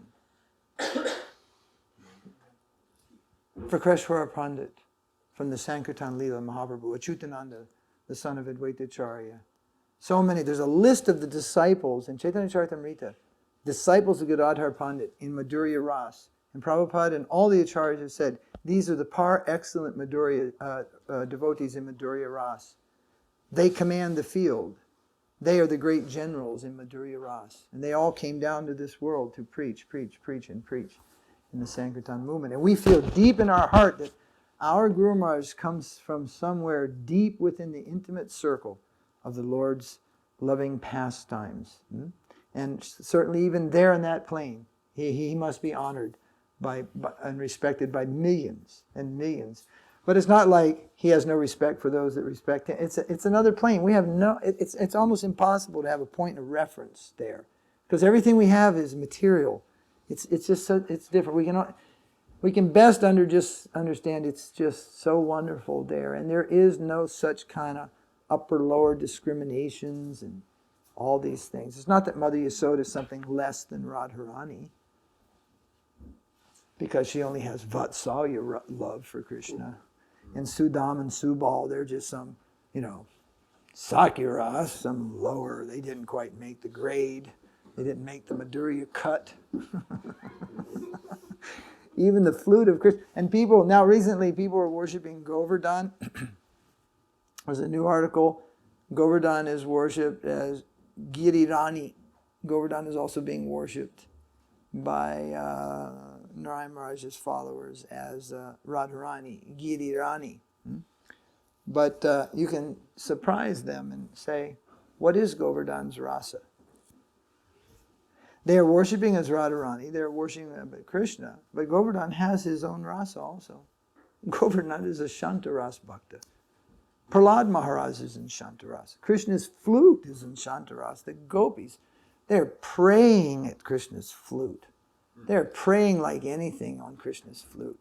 They desire to become Krishna's flute. They're already in Madhurya Ras, right? But they want to be Krishna's flute. So what is Shantaras? You are just conveniently tucked away in the belt of Krishna. Now that just might be the most comfy position we've ever imagined.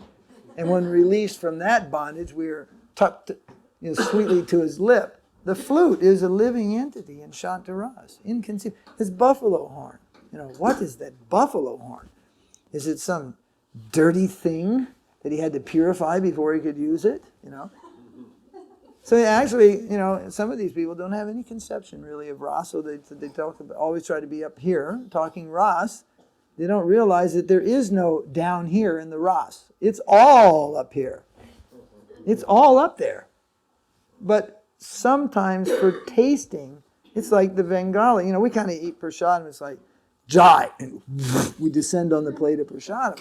In Bengal, they start with a bitter first, And actually, if you eat the bitter melon, the bitter spinach first, this will enhance the whole eating experience, you see. But actually, it's all prasadam. If you like, as you like, honor the Lord's prasadam. But there is also a way to taste that prasadam in order of things, and that experience of prasadam as it touches the senses is more enhanced. So there is a way that Krishna likes to experience his rasa, you see, throughout the day, to enhancing its taste and sweetness. But it's just all up there in an inconceivable platform. So when they have entered that abode, we just don't think of them really in higher and lower. But it is safe to say that everyone there feels they have a superior. Śrīla Prabhupāda feels he has superior. And no one there feels he has an inferior. No one there feels, these people are my inferiors. No one feels that there. Everyone entering there feels that everyone there is superior to himself. That's the requirement. So we should, try to enter in that at least a certain level of appreciation, not thinking ourselves superior to others. That's the first thing. We may have a truth or a knowledge or an experience which we may feel is superior to a particular individual's current situation. We should present that humbly, leaving our pride and arrogance outside some other place. That when we go to preach, the people are in ignorance. But if you go there feeling so much better than everybody, then you cannot be a useful instrument in Mahaprabhu's movement. You have to go there with some grace, some humility, some dignity. Sir, please. And approach them with some, not like, hey, you fool, come here. I want to give you this book, you idiot. You don't know anything, you moron, and insulting their plane of knowledge. Devotees have tried to do that. One day, Prabhupada was on the Juhu Beach, Santa Monica Beach, LA, Santa Monica, right? The famous book, I Kick on Head, Scientists, I Kick on Face. All through this talk, Śrīla Prabhupada is just, he's with devotees, and they're actually just having a humorous exchange. Scientist, I kick boot in face, dog, he's just going like this. This was so much misunderstood. Devotees made a book called Life Comes from Life. And they went around giving that to the scientific community. Now, what do you think that did? Well, you just asked Sadhaputta, you just asked any scientist, you just asked Swarup Damodar, you just asked the BI what that did. That created chaos. That was not Prabhupada's mood in dealing with the scientists, but with us, he was saying, scientists, I kick on face, simply dog, And we printed that and said, oh, Mr. PhD, Mr. Scientist, Nobel Prize winner, we'd like to explain to you the higher truth. We start with this. Dog, kick on face. It's like, who's running the show, Then they understood that still the book's in print. We print it in India, and it's all over the place. You won't find it at a BI conference. And the BBT has put millions of dollars towards these BI conferences, and that ain't one of the books they're distributing. So it's questionable whether that should have ever been published. Prabhupada was in a mood.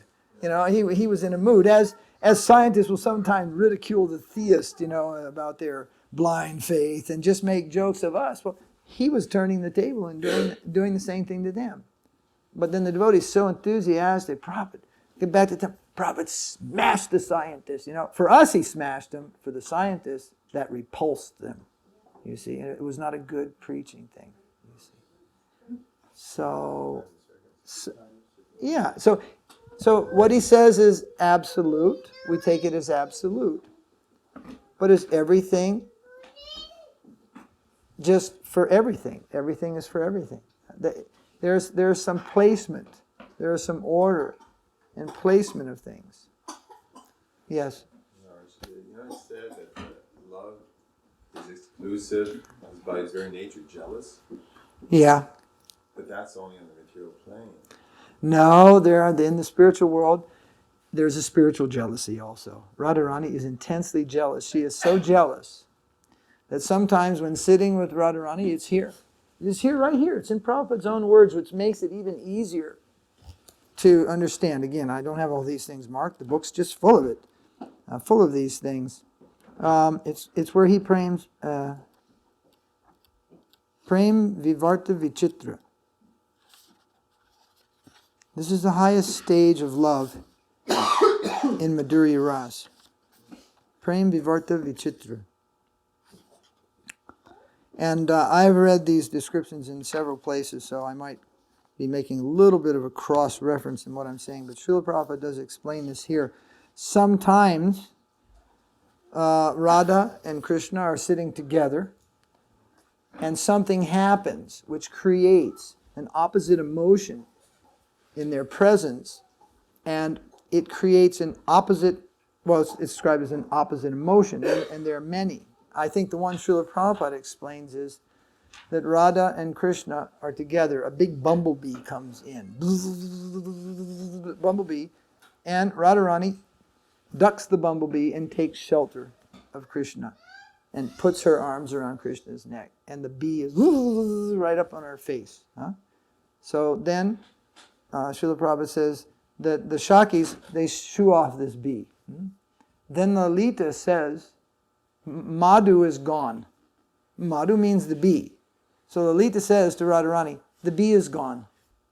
Radharani has her arms locked around Krishna's neck. Madhu means Kṛṣṇa. She hears the sound, Madhu is gone. She's locked on Krishna's neck. And an opposite emotion comes within, and she enters this Prem Vivarta Vichitra. And she begins to manifest the feelings, expression, and the words of separation from Kṛṣṇa. Longing for Madhu. Where is my Madhu?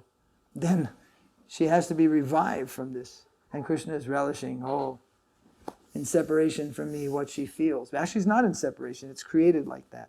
You follow? Śrīla Prabhupada explaining something about this. Prem Vivarta Vichitra, the highest state of emotions and love between Radha and Kṛṣṇa. I heard Śrīla Maharaja explain also the same thing. It's in one of his books. He said, they are sitting together, and Kṛṣṇa's bodily complexion is kind of like, he said, it's not luminous, translucent.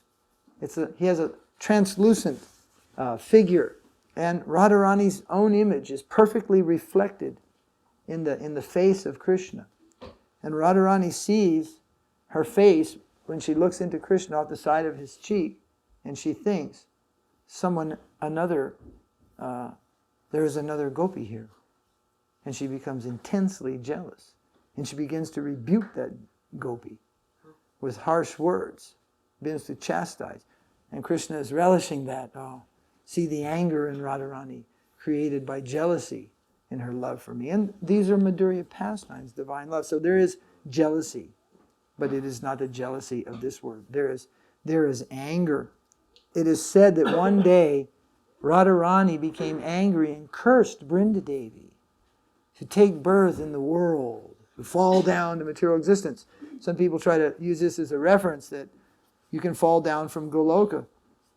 But they fail to explain at the end of that pastime, everybody was laughing and giggling because it was just a pastime where anger, actually it was a benediction, so Brindadevi, who's a gopi, could become Tulsi Devi, so she could be married to Shaligram when Kṛṣna becomes Narayan and Narayan becomes Shaligram. It wasn't a curse, it was a benediction.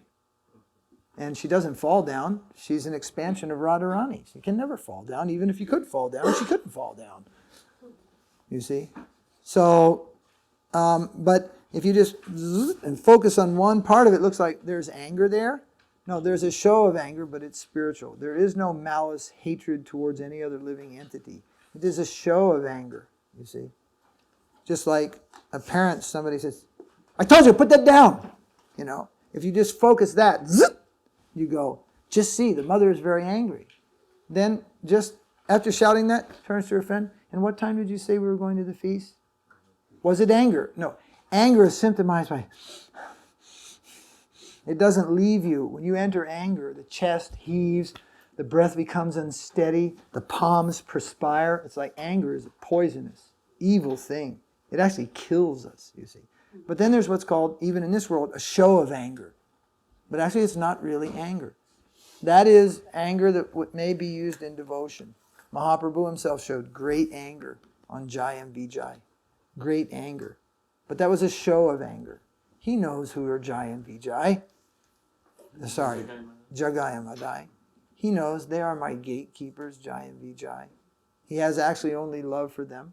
But a show of anger is shown in the drama, in the Leela. He showed displeasure and slapped Rupa Goswami. He showed disapproval of Krishna Das, who was his servant in South India, and he rejected him. Externally he rejected him because he knew people will rumor, you see. The truth of my tour will be told, and if this man is kept as my servant, this will be a mar on my record. I reject him. And Krishna Das fainted. Can you imagine? He is rejected. I mean, some people get angry. They're told, you have to leave the temple. They get all back and start shouting. They don't faint. See, they don't faint. So much love he had for Mahaprabhu that when Mahaprabhu, he heard that he is rejected, he fell on the ground. He fainted. He lost consciousness. They could barely revive him. But the devotees accepted him and sheltered him. They actually sent him to live with Mother Sachi and Vishnu Priya. And it is because of him that we have the whole section of Chaitanya Charitamrita, the tour of Mahaprabhu in South India, because he was the only one there. He's the only one that saw these things. So, but if you just take part of it, it looks like, wow, is he ever in trouble? He's rejected by Mahaprabhu. Whew, don't even mention his name, but just keep on, just keep reading the story and find out what happened next. You know, don't give up the storyline. Keep with the story. And you'll see that many of these things have a completely different outcome than what it seems to be at one particular point. That's true in the highest Leela. And that comes all the way down even to our daily mundane experience. Things just aren't what they are at the moment. Give things a chance. They have a saying, give life a chance. Give it a break. See, wait and see. If in the end you have to make the cut that this is inimical, this is detrimental, this is envious, then you'll make the cut. But what if you made the cut before you even gave it a chance? Then you could have cut the innocent. You could have cut yourself. And a lot of this did happen. I was no different than you. Not any different. Only thing that happened to me is I got kind of woke up one day when I was with a devotee, and he was taking me to the airport. I had been visiting Tripurari Maharaj, who had been kind of ousted from ISKCON. It was a problem. I just visited him. Then I was flying out to New York, so I was catching a ride to the airport, and this devotee, about this devotee's age, brahmachari type, he was driving me to the airport, and we're just talking along, and something came up because it was summer near Rath Yatra time or something, and I said something about, well, yeah, you know how it is in Rath Yatra when everybody gets together, it's like a real packed thing. And he goes, no, I've never been able to go to a Rath Yatra. And I said, really? And you live in California? He goes, yes, I'm a disciple of Śrīla Sridhar Maharaj. And any time we've ever tried to attend a Rath Yatra or anything, we've been threatened with violence in these things. And then he said, I'd really like to have the chance to, be involved with what they're doing. But they hate my guru so much that we never go there. And this was just like a deep knife in my heart. And I just thought, oh God, yeah. We're real Prabhupada men. Yeah, we're just real Prabhupada men. We don't have a drop of his behavior in us, really. If he did anything hard, we remember that.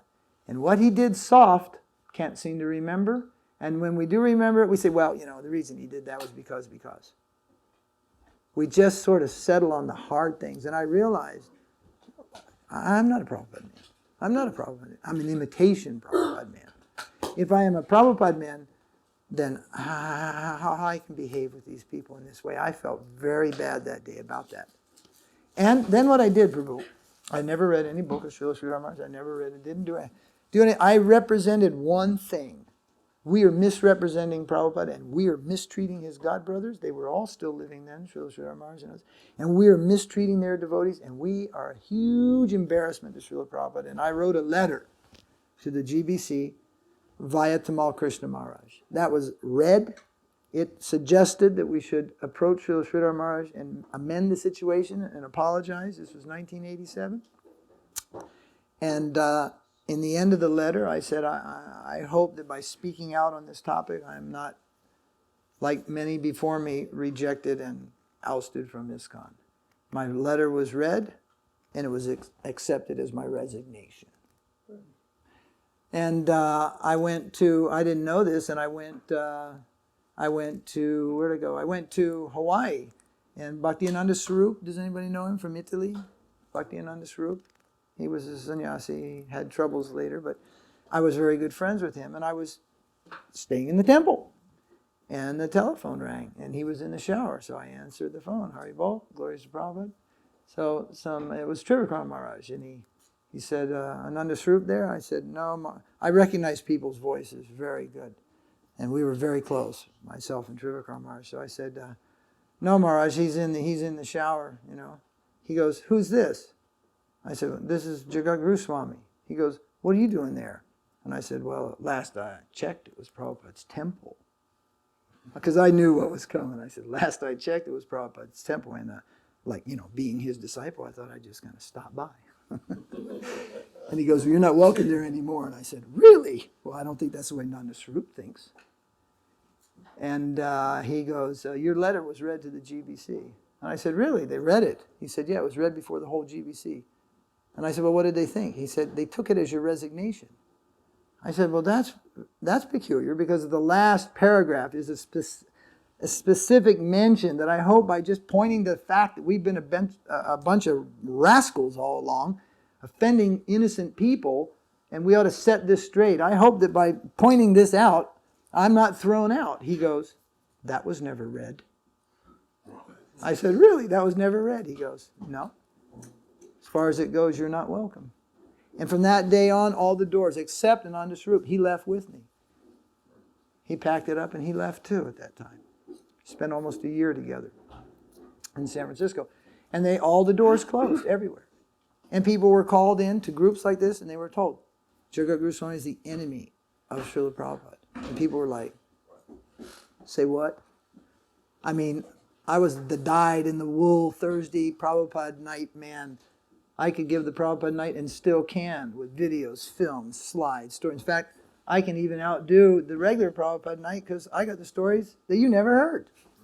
I got the stories from Prabhupada's godbrothers, from Prabhupada's children, in the Prabhupada night, I even got a deck of cards you haven't seen yet, So these devotees, they weren't accepting that. It's just not possible. This is not possible. And then they told him, and anyone who helps him is an enemy of Prabhupada. So suddenly I thought, they were my friends, but they came in, they said, Maharaj, I said, don't get your fingers shut in the door, but I can see the door's shut now. Somehow or another, I was just pushed out. 1 second, I was just pushed out.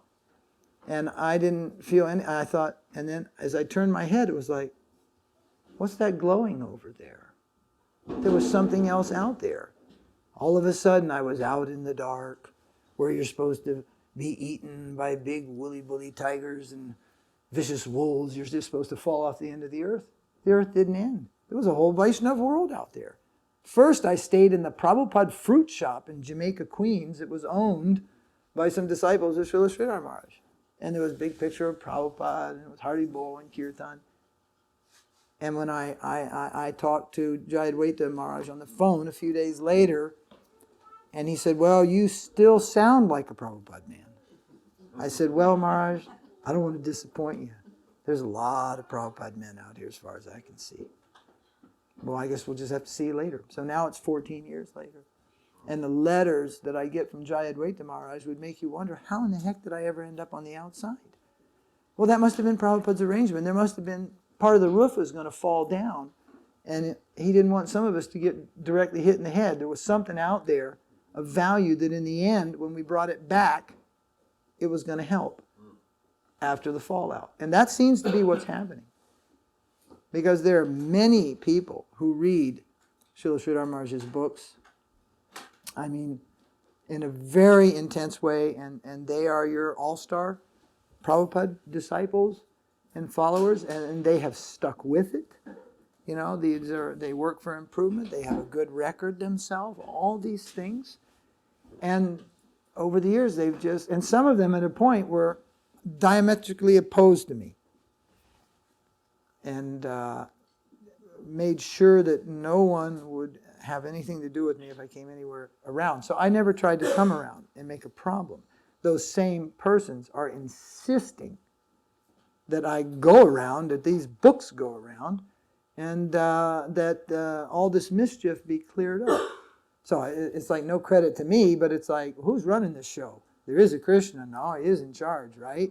Prabhupada's still there, right? Well, what's actually happening, Jamuna is one of Prabhupada's oldest disciples.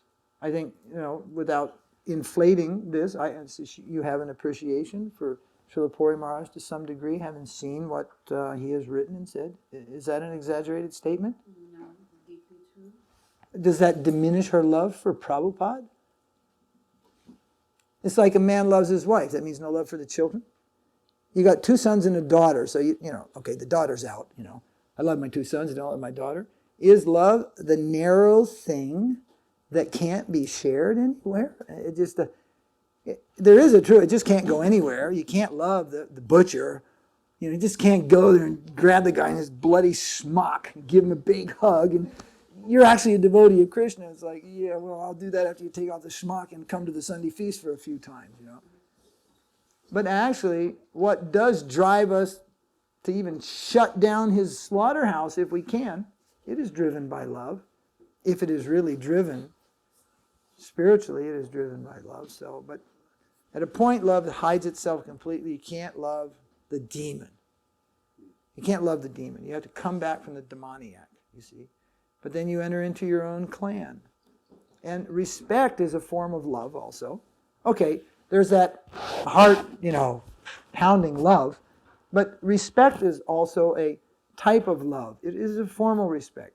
At least we should have a formal respect. And there are pictures, this person I told you who insults my Guru Maharaj, Prabhupada, if the wrong circumstances arise, yes, he has insulted Prabhupada. But there are times when our paths crossed, and I am so gracious in dealing with this person. That what arises if I go away and he says, oh, that sannyasi, that tall one, very nice. He made that book of our Guru Maharaj, who he was. And they say, oh, he is Swami Maharaj's disciple. Then defeat. Understand? So the opposing elements, what I'm saying is the opposing elements to Prabhupada are not defeated by shouting and screaming in their face. If there are such elements, they are defeated by showing a better example.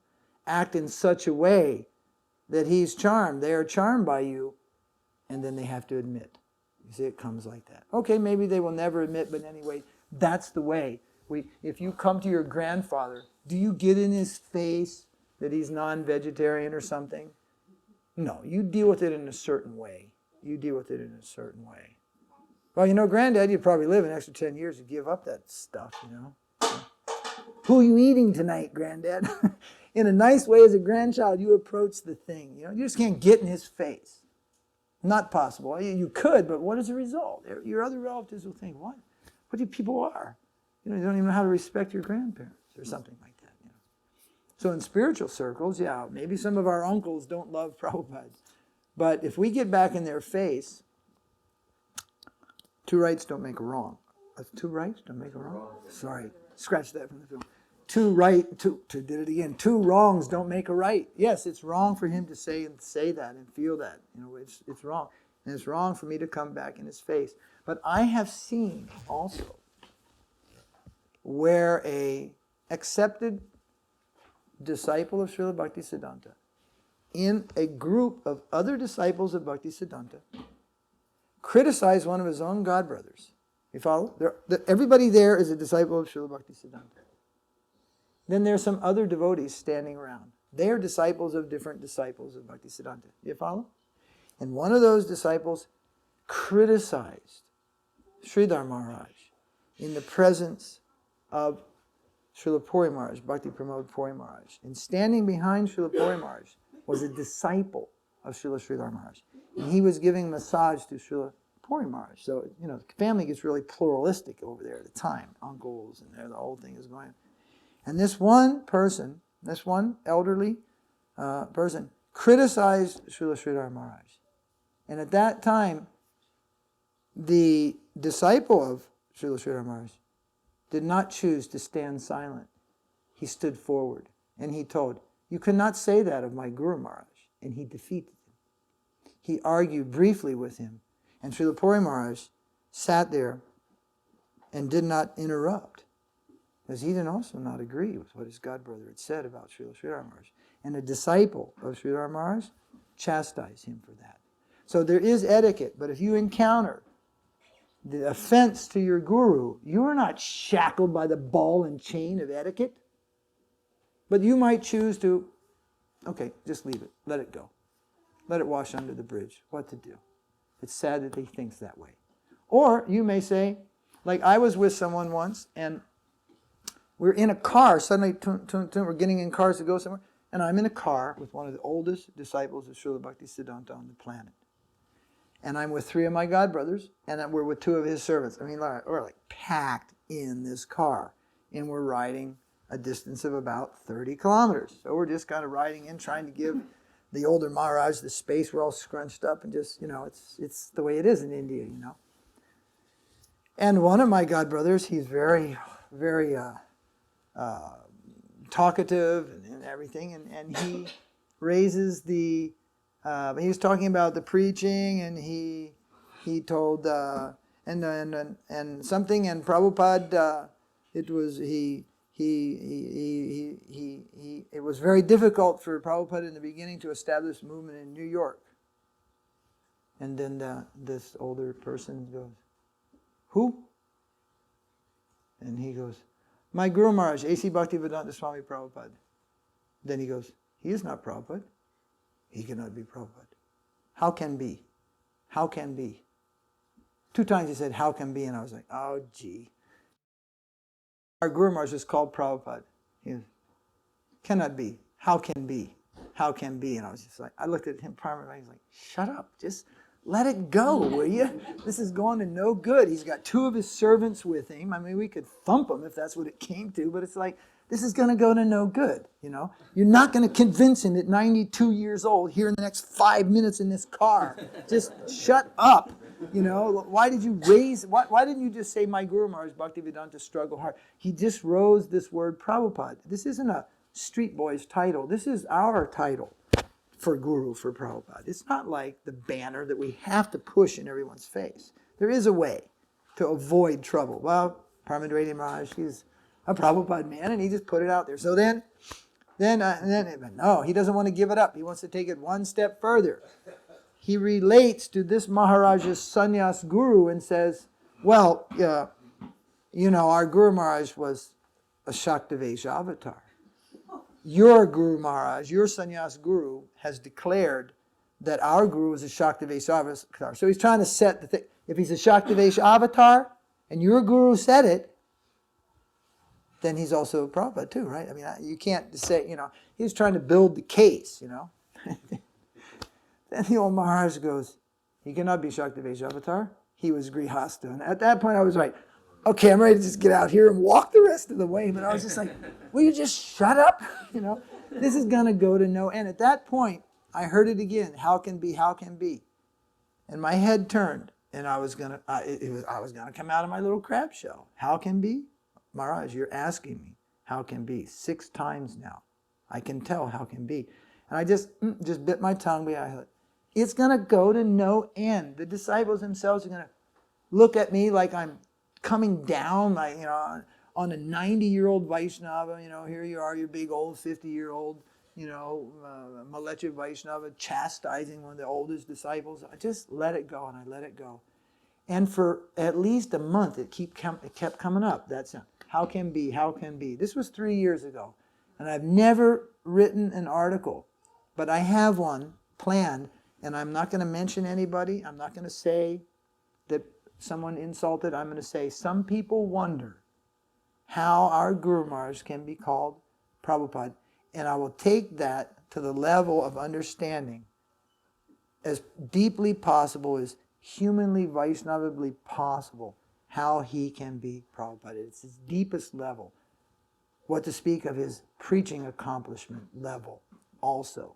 All levels, every level, external level, internal level, everywhere, how he was Prabhupada. And then I will support that with quotes from outstanding disciples of Śrīla Bhaktisiddhānta. Because there are many people, they don't accept that, and they are quite insulting about it. And basically, it will be a very respectful, read this and weep if you don't agree with it, you see. So, yeah, I want to establish that. I don't like to hear those negative things, but there's a time and place. And sometimes, you know, if you were in World War II, suddenly the general, he tells retreat, right? And you go, why retreat? You will fight to the end. Look, you idiot, retreat, you know. We got something to do tomorrow. You know, we're winning a war, not a battle, you see. And sometimes the army retreats, and the other army chases it behind them, thinking, we got him, we got him. And when they go over the hill, the rest of the army is waiting for him. And it all comes down on him. It looks like you're losing the battle. Kṛṣṇa ran. Ranchor, he ran from the battle. He ran from the battle. You see, I forget the whole purport of that pastime, but was he defeated? No. In the end, he defeated, who was that? Jarasandha, right? Jarasandha, yeah. So we don't, Kalyavana. Yeah, we don't judge just by the frame. Don't judge it by the frame. All the beautiful pictures of Prabhupada are taken when? When he's on the Vyasa-san, when he's at the airport, the grand reception. Did anybody ever take a picture when the BBT accounts did not line up? Or he just got the word that somebody stole $5,000 from the New York temple? No. Everyone was mortified and petrified. You didn't take a picture of Prabhupada at that time when he looked like he could take a tiger down, you see. You know, and the tape recorder was there. Turn that off. The tape recorders would go off. And if he wanted to give out some chastisement. But if you took that picture and put it all up, it'd be like, whew, that was your guru? Don't want to be around him. So we tend to paint pictures. You know, the children think that Prabhupada was always smiling. He wasn't always smiling. He also became angry. He also became sad. But the things that moved his emotions were things connected to Krishna. He became angry to see Krishna's service abused. He became sad to see a devotee go away from Krishna's service. He became happy to see everyone enthusiastic. Don't think that he was just always smiling and he had no other feeling in his heart. There was disappointment also. Some disciples came to him right to his face and rejected him. I've never bothered to be able to tell that whole story because it's too painful to even learn it. But they came and they rejected Prabhupada. They say it's there, you can read it. I don't even want to read it. I don't even want to read it. It's too painful. Something happened, he told them something, they went away. What grief that might have been, it was. He wasn't just a stoic who had no other types of feelings, indifferent. He had feelings there. So, Vaishnavism is a complex thing. It's not it's not a black and white. Even the scriptures gives us different opinions of things. Bhagavatam says that Krishna left the Rasa Leela. Chaitanya Charitamrita says that Radharani left the Rasa Leela first. So which one are you going to believe? Well, it's an eternal pastime. It's something that's just not black and white. We have to have a deep, deep look there. And it enters into substantially spiritual dimensions. And it's just not black and white. So, like that, I just advise just the blanket statement when it's thrown, all of Prabhupada's godbrothers were bad or something. That's not accurate. We take it as too generalizing, I'm very happy that you guarded me nicely, and I appreciate. I'm just sharing my experience with you. I was looking for that because I had some misunderstanding. I was looking for hearing from somebody who has experience, and I'm very happy that you corrected me properly, and I feel benefited from it. And I want to say that if any of your disciples, Prabhu here or any, I don't know the other one, were offended, They're not offended. Retract myself from. No. I want to apologize, and I thank you very much. Hari Bol. No one was offended, not at all. No one was offended. Ramdas, you were wanting to say? Just in response to what Joel was saying, one I was going to ask you if you could, there was one story about when some of Prabhupada's godbrothers that you could tell came to Śrīla Maharaja and complained, because Prabhupada made a comment about their only doing. Oh, yeah. That was a funny one. And then also just from your own experience. Boy, one thing at a time. There's two interesting stories. There's a famous letter called the Rupanuga letter, and Śrīla Prabhupada chastised Śrīla Maharaj in this Rupanuga letter to Rupanuga very heavily. It's known as the Rupanuga letter. And at one particular time, devotees, it had come out that Śrīla Prabhupada had just given a slap to everybody. I mean, he'd given a slap to every one of his godbrothers practically whose name could come up. And Śrīla Maharaj said, yes, your Guru Maharaj and I, we were very, very close. He has given chastisement to everyone, but he has not given chastisement to me out of his great love for me. And everybody went, well, actually, he chastised you too. And we showed him the letter of Prabhupada. And then he looked and he said, yes, Swami Maharaj has not even spared me. And his face, I wish the camera was there. It did not wrinkle, physiognomy, the face tells you a lot about a person. It's hard to hide deep, deep feelings. There was not even a line that twinched. There was nothing but radiance. He took absolutely no offense in that whatsoever. He knew whatever Swami Maharaj has to say to conduct his movement. Ultimately, he has to say, but I know better. He loves me. He knew that. And there was nothing you could say that would make him doubt it. He knew it. So what had happened was, Mayapur, Prabhupada had no intention to have a temple in Mayapur. He wanted Achyutananda, Rai Ram, and I forget, there was somebody else, 3 disciples to be able to come and stay at Yogapith during the Gaur Purnima. And they were rejected. It was said there's no place for them. And Prabhupada wrote back and said, it is all right. They will stay just the day. They can sleep on the veranda. He got back a letter. There is no place here for your disciples. So Prabhupada took that like personally. Then he decided we will have our own place in Mayapur. And at a point, Śrīla Prabhupada found out that he couldn't buy land. He couldn't get land. He tried to buy land. And he got a little land, but they couldn't expand. They had like 3 or 4 acres. They could not buy land. Wherever they went, with as much money as they offered, nobody's selling them land. And there's a whole correspondence between Jayapataka Maharaj and Śrīla Prabhupada. And Jayapataka Maharaj tells Prabhupada, nobody will sell us land. Then there's a letter that Jayapataka Maharaj discovers why no one will sell us land. Because Prabhupada's godbrother was standing in the way. He had such power in Navadvip that he just said, nobody should sell land to Bhaktivedanta. And that was it. It doesn't matter. 3 times the price of land. Nobody's selling us land. This godbrother. So then, Prabhupada, he said, Jayapataka Maharaj, why he's blocking us? What's his grievance? And this was an old friend of Śrīla Prabhupada. What is the grievance? Why he's blocking us? So, they couldn't actually come up with a reason. They couldn't discover why he's blocking us. It was unknown. So then Prabhupada wrote a letter to Sridhar Maharaj, and he said, your friend, your old friend, it's actually Prabhupada's old friend too, he said, your old friend, such and such Maharaj, he is blocking us from purchasing land in Mayapur. We cannot move in Mayapur. He's blocked the way. Please speak to him and, try to resolve the problem.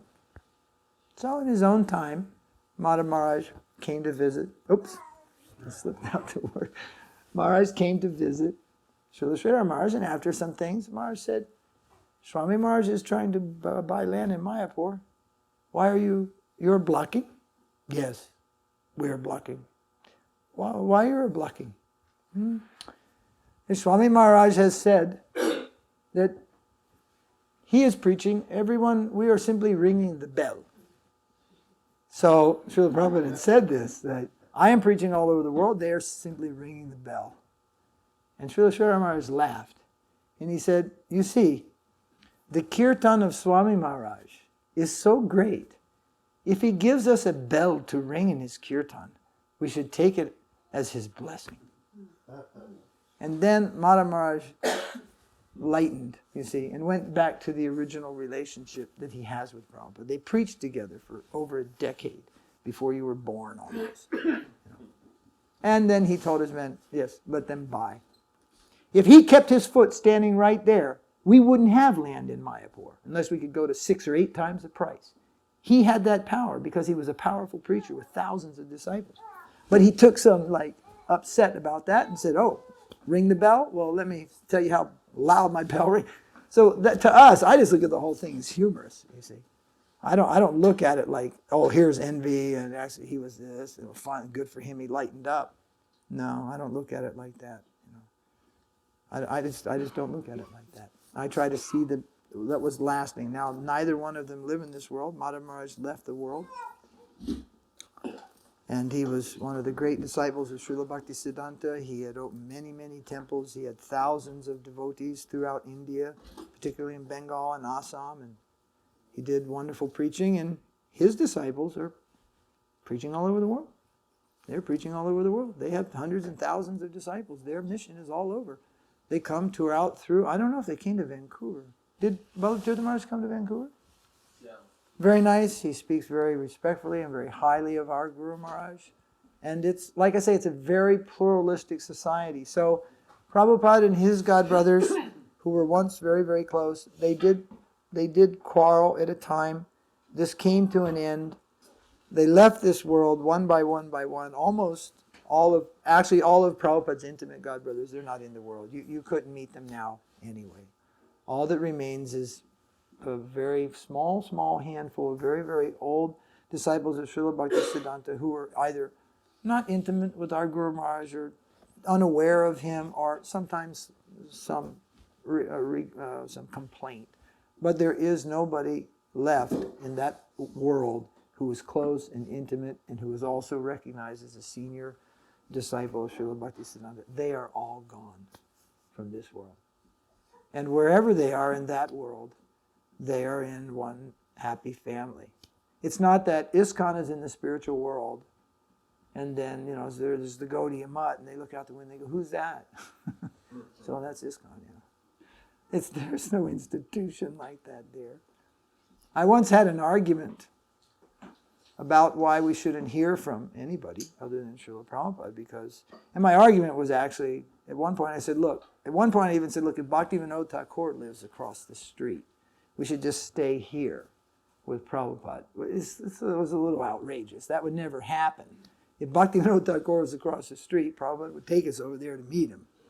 So it's you can't create examples like that. But the point was, we should stay in our camp. And I told this story, how Raghunath Das Goswami in his old age, one day he got sick. And the Kaviraj diagnosed him as overeating. So Raghunath Das Goswami is one of the most austere Vaishnavas that ever appeared in Mahaprabhu's line. And overeating certainly was not his problem. So, and he was blind at the time. It was his oldest age. And he said, how I overeating? Simply I ate the patal of curds and whey that I eat every day. Then his servant said, Maharaj, the patal, yesterday's prasad, it was much bigger than the standard one I usually give you. Then Raghunath Das said, all the patals at Radhakund are always the same size. He detected something. And all the leaf cups, patal means leaf cups, when you need a leaf cup. So all the leaf cups at Radhakund, they're always the same size. They're not big or small, they're always the same size. Where did this leaf cup come from? Then his servant said, I had gone to such and such, and I passed through Shaki Stali. And I brought that leaf from there. Das Goswami said, that is the village of Chandravali. We should not take anything from her village, not even a leaf. Return those cups to her village. We are fully in the camp of Radharani, you see.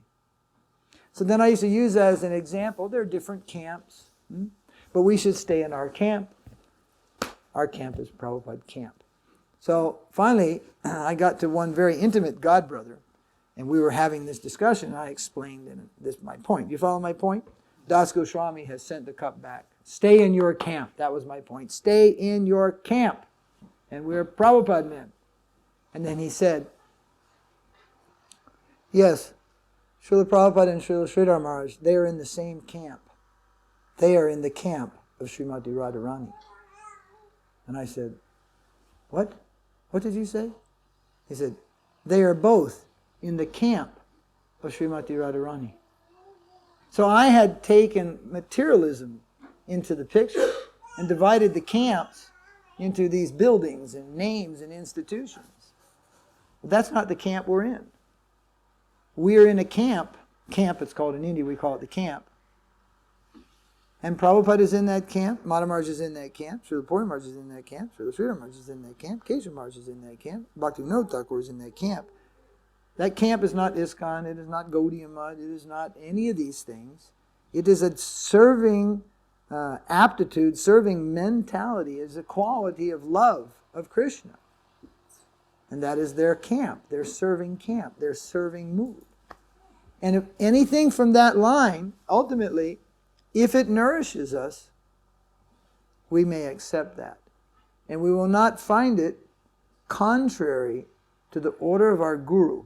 On a lower level, if we're still struggling with the basics, the thing is you better stick as tight and close and just don't try to get too pluralistic or you're going to get lost. Stay right close to home. But when you get, and it's hard to say, well, yeah, I'm getting advanced, I can read all kinds of stuff. That's also very dangerous. It's like, it's a journey into the infinite, into a world where your Guru lives eternally in that world and guides you from there now. Things may come to you by his arrangement. By the taste of it, you will determine, is it come from him? Is it food for me? It's quite a thing. It's quite a thing, actually. Guru, read Prabhupada's article in every Vyasa Puja book that's ever been written. Universal Guru. There is no difference, he says, between my Guru and your Guru. There is only one Guru, and he comes in multiple forms for all time, again and again. There is the living entity who takes that position, but the potency of Guru comes from Kṛṣṇa, comes from Baladev, and comes from Radharani, and it comes to this world and captures us. And just because Prabhupada came doesn't mean that potency is never going to come here again. It doesn't mean that at all. In fact, it never left. It's always been here. I know some devotees. Have you ever felt the presence of Śrīla Prabhupada in the last 25 years? In the deity? Yes. In an assembly, in a kirtan, in an artik, in a story. In someone's memory story, you feel that the thing in your heart, you feel it in your heart, it's there. You're not the only one to ever feel that. Even Prabhupada's godbrothers have felt that. They have felt his presence. I wasn't there that day, but I've heard Śrīla Mahārāja's description of that when he described how Prabhupada came to his veranda. Devotees were sitting there and they were discussing. And then Śrīla Mahārāja said, I feel that Swami Maharaj is here amongst us. He has not left us. He has entered that world, but he has not left us. He is here amongst us. Then he went on to tell this story about these two Ramanuja saints. Three. They got together one night. One by one they arrived in the dark in a temple. And as they discussed about Narayan, one of them said, do you feel the presence of a fourth amongst us? And all three said, yes. Actually, each one said, I feel the presence of a fourth one. And then these were three very famous Ramanuja saints. Then one of them said, I think it is the one of whom we speak. He has come here. He is drawn to this talk of him. So they were feeling the presence of Narayan, Vishnu, Bhagavan. Due to their discussion about him, he was drawn down there. So this is true about Guru also. I think one time Prabhupada wrote a letter and told one of his lady disciples that he will appear in the dreams of his disciples. I think this is a letter on record. He may appear in a dream. That is also true. He may appear in a dream. He may appear within the memory, the smarnam. Many things. He is not just left to the deity. In fact, we are told that is the most negligible place you should look for him, is in the deity, because he's not the body. Prabhupada is not his body.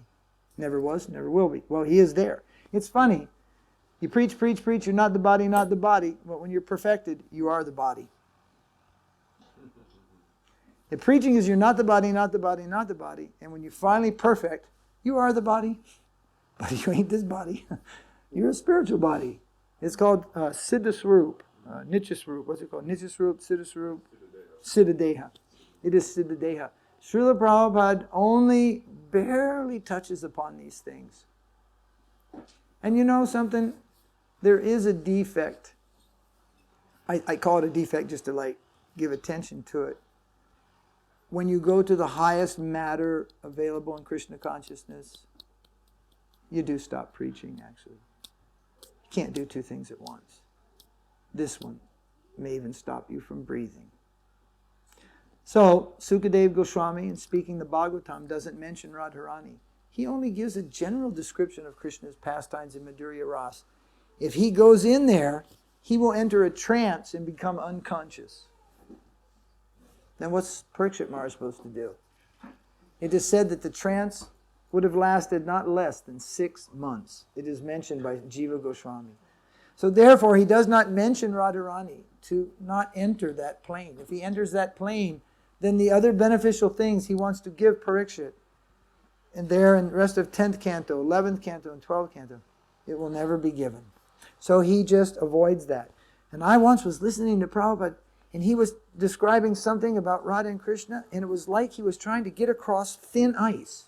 he just kind of skated across this area and his voice faltered for a minute. I mean, I listened to that over and over again. Was that a cough or a hiccup? And it wasn't. It was an emotion rising fast. And he wanted to get past that plane and back down on something more practical for the devotees. Because if he just stopped and dwelled there, then that is a deep, deep dwelling place. It is true. So, yes, we should preach. We should not stop preaching. And he preached and preached and preached and preached to the last breath of his life. So, it's to deal with higher subject matters is very dangerous in many ways. It may stop you right in your tracks. It may make it impossible to go on. So, he did not enter into those planes so deeply. Madhurya Rasa is always described very, very briefly in all of Prabhupada's books. He just deals with it more or less as a matter of factly. Right? Don't think that that's something like unadvisable. That is most advisable. Don't be drawn into detail here. You're not fit for it first, and if you are fit for it, well, that's another thing. Then you don't even have to hear the advice. So it looks, at parts, it's kind of a little bit contradictory. We have to preach. We cannot neglect the highest thing. The highest thing may stop some aspect of our preaching.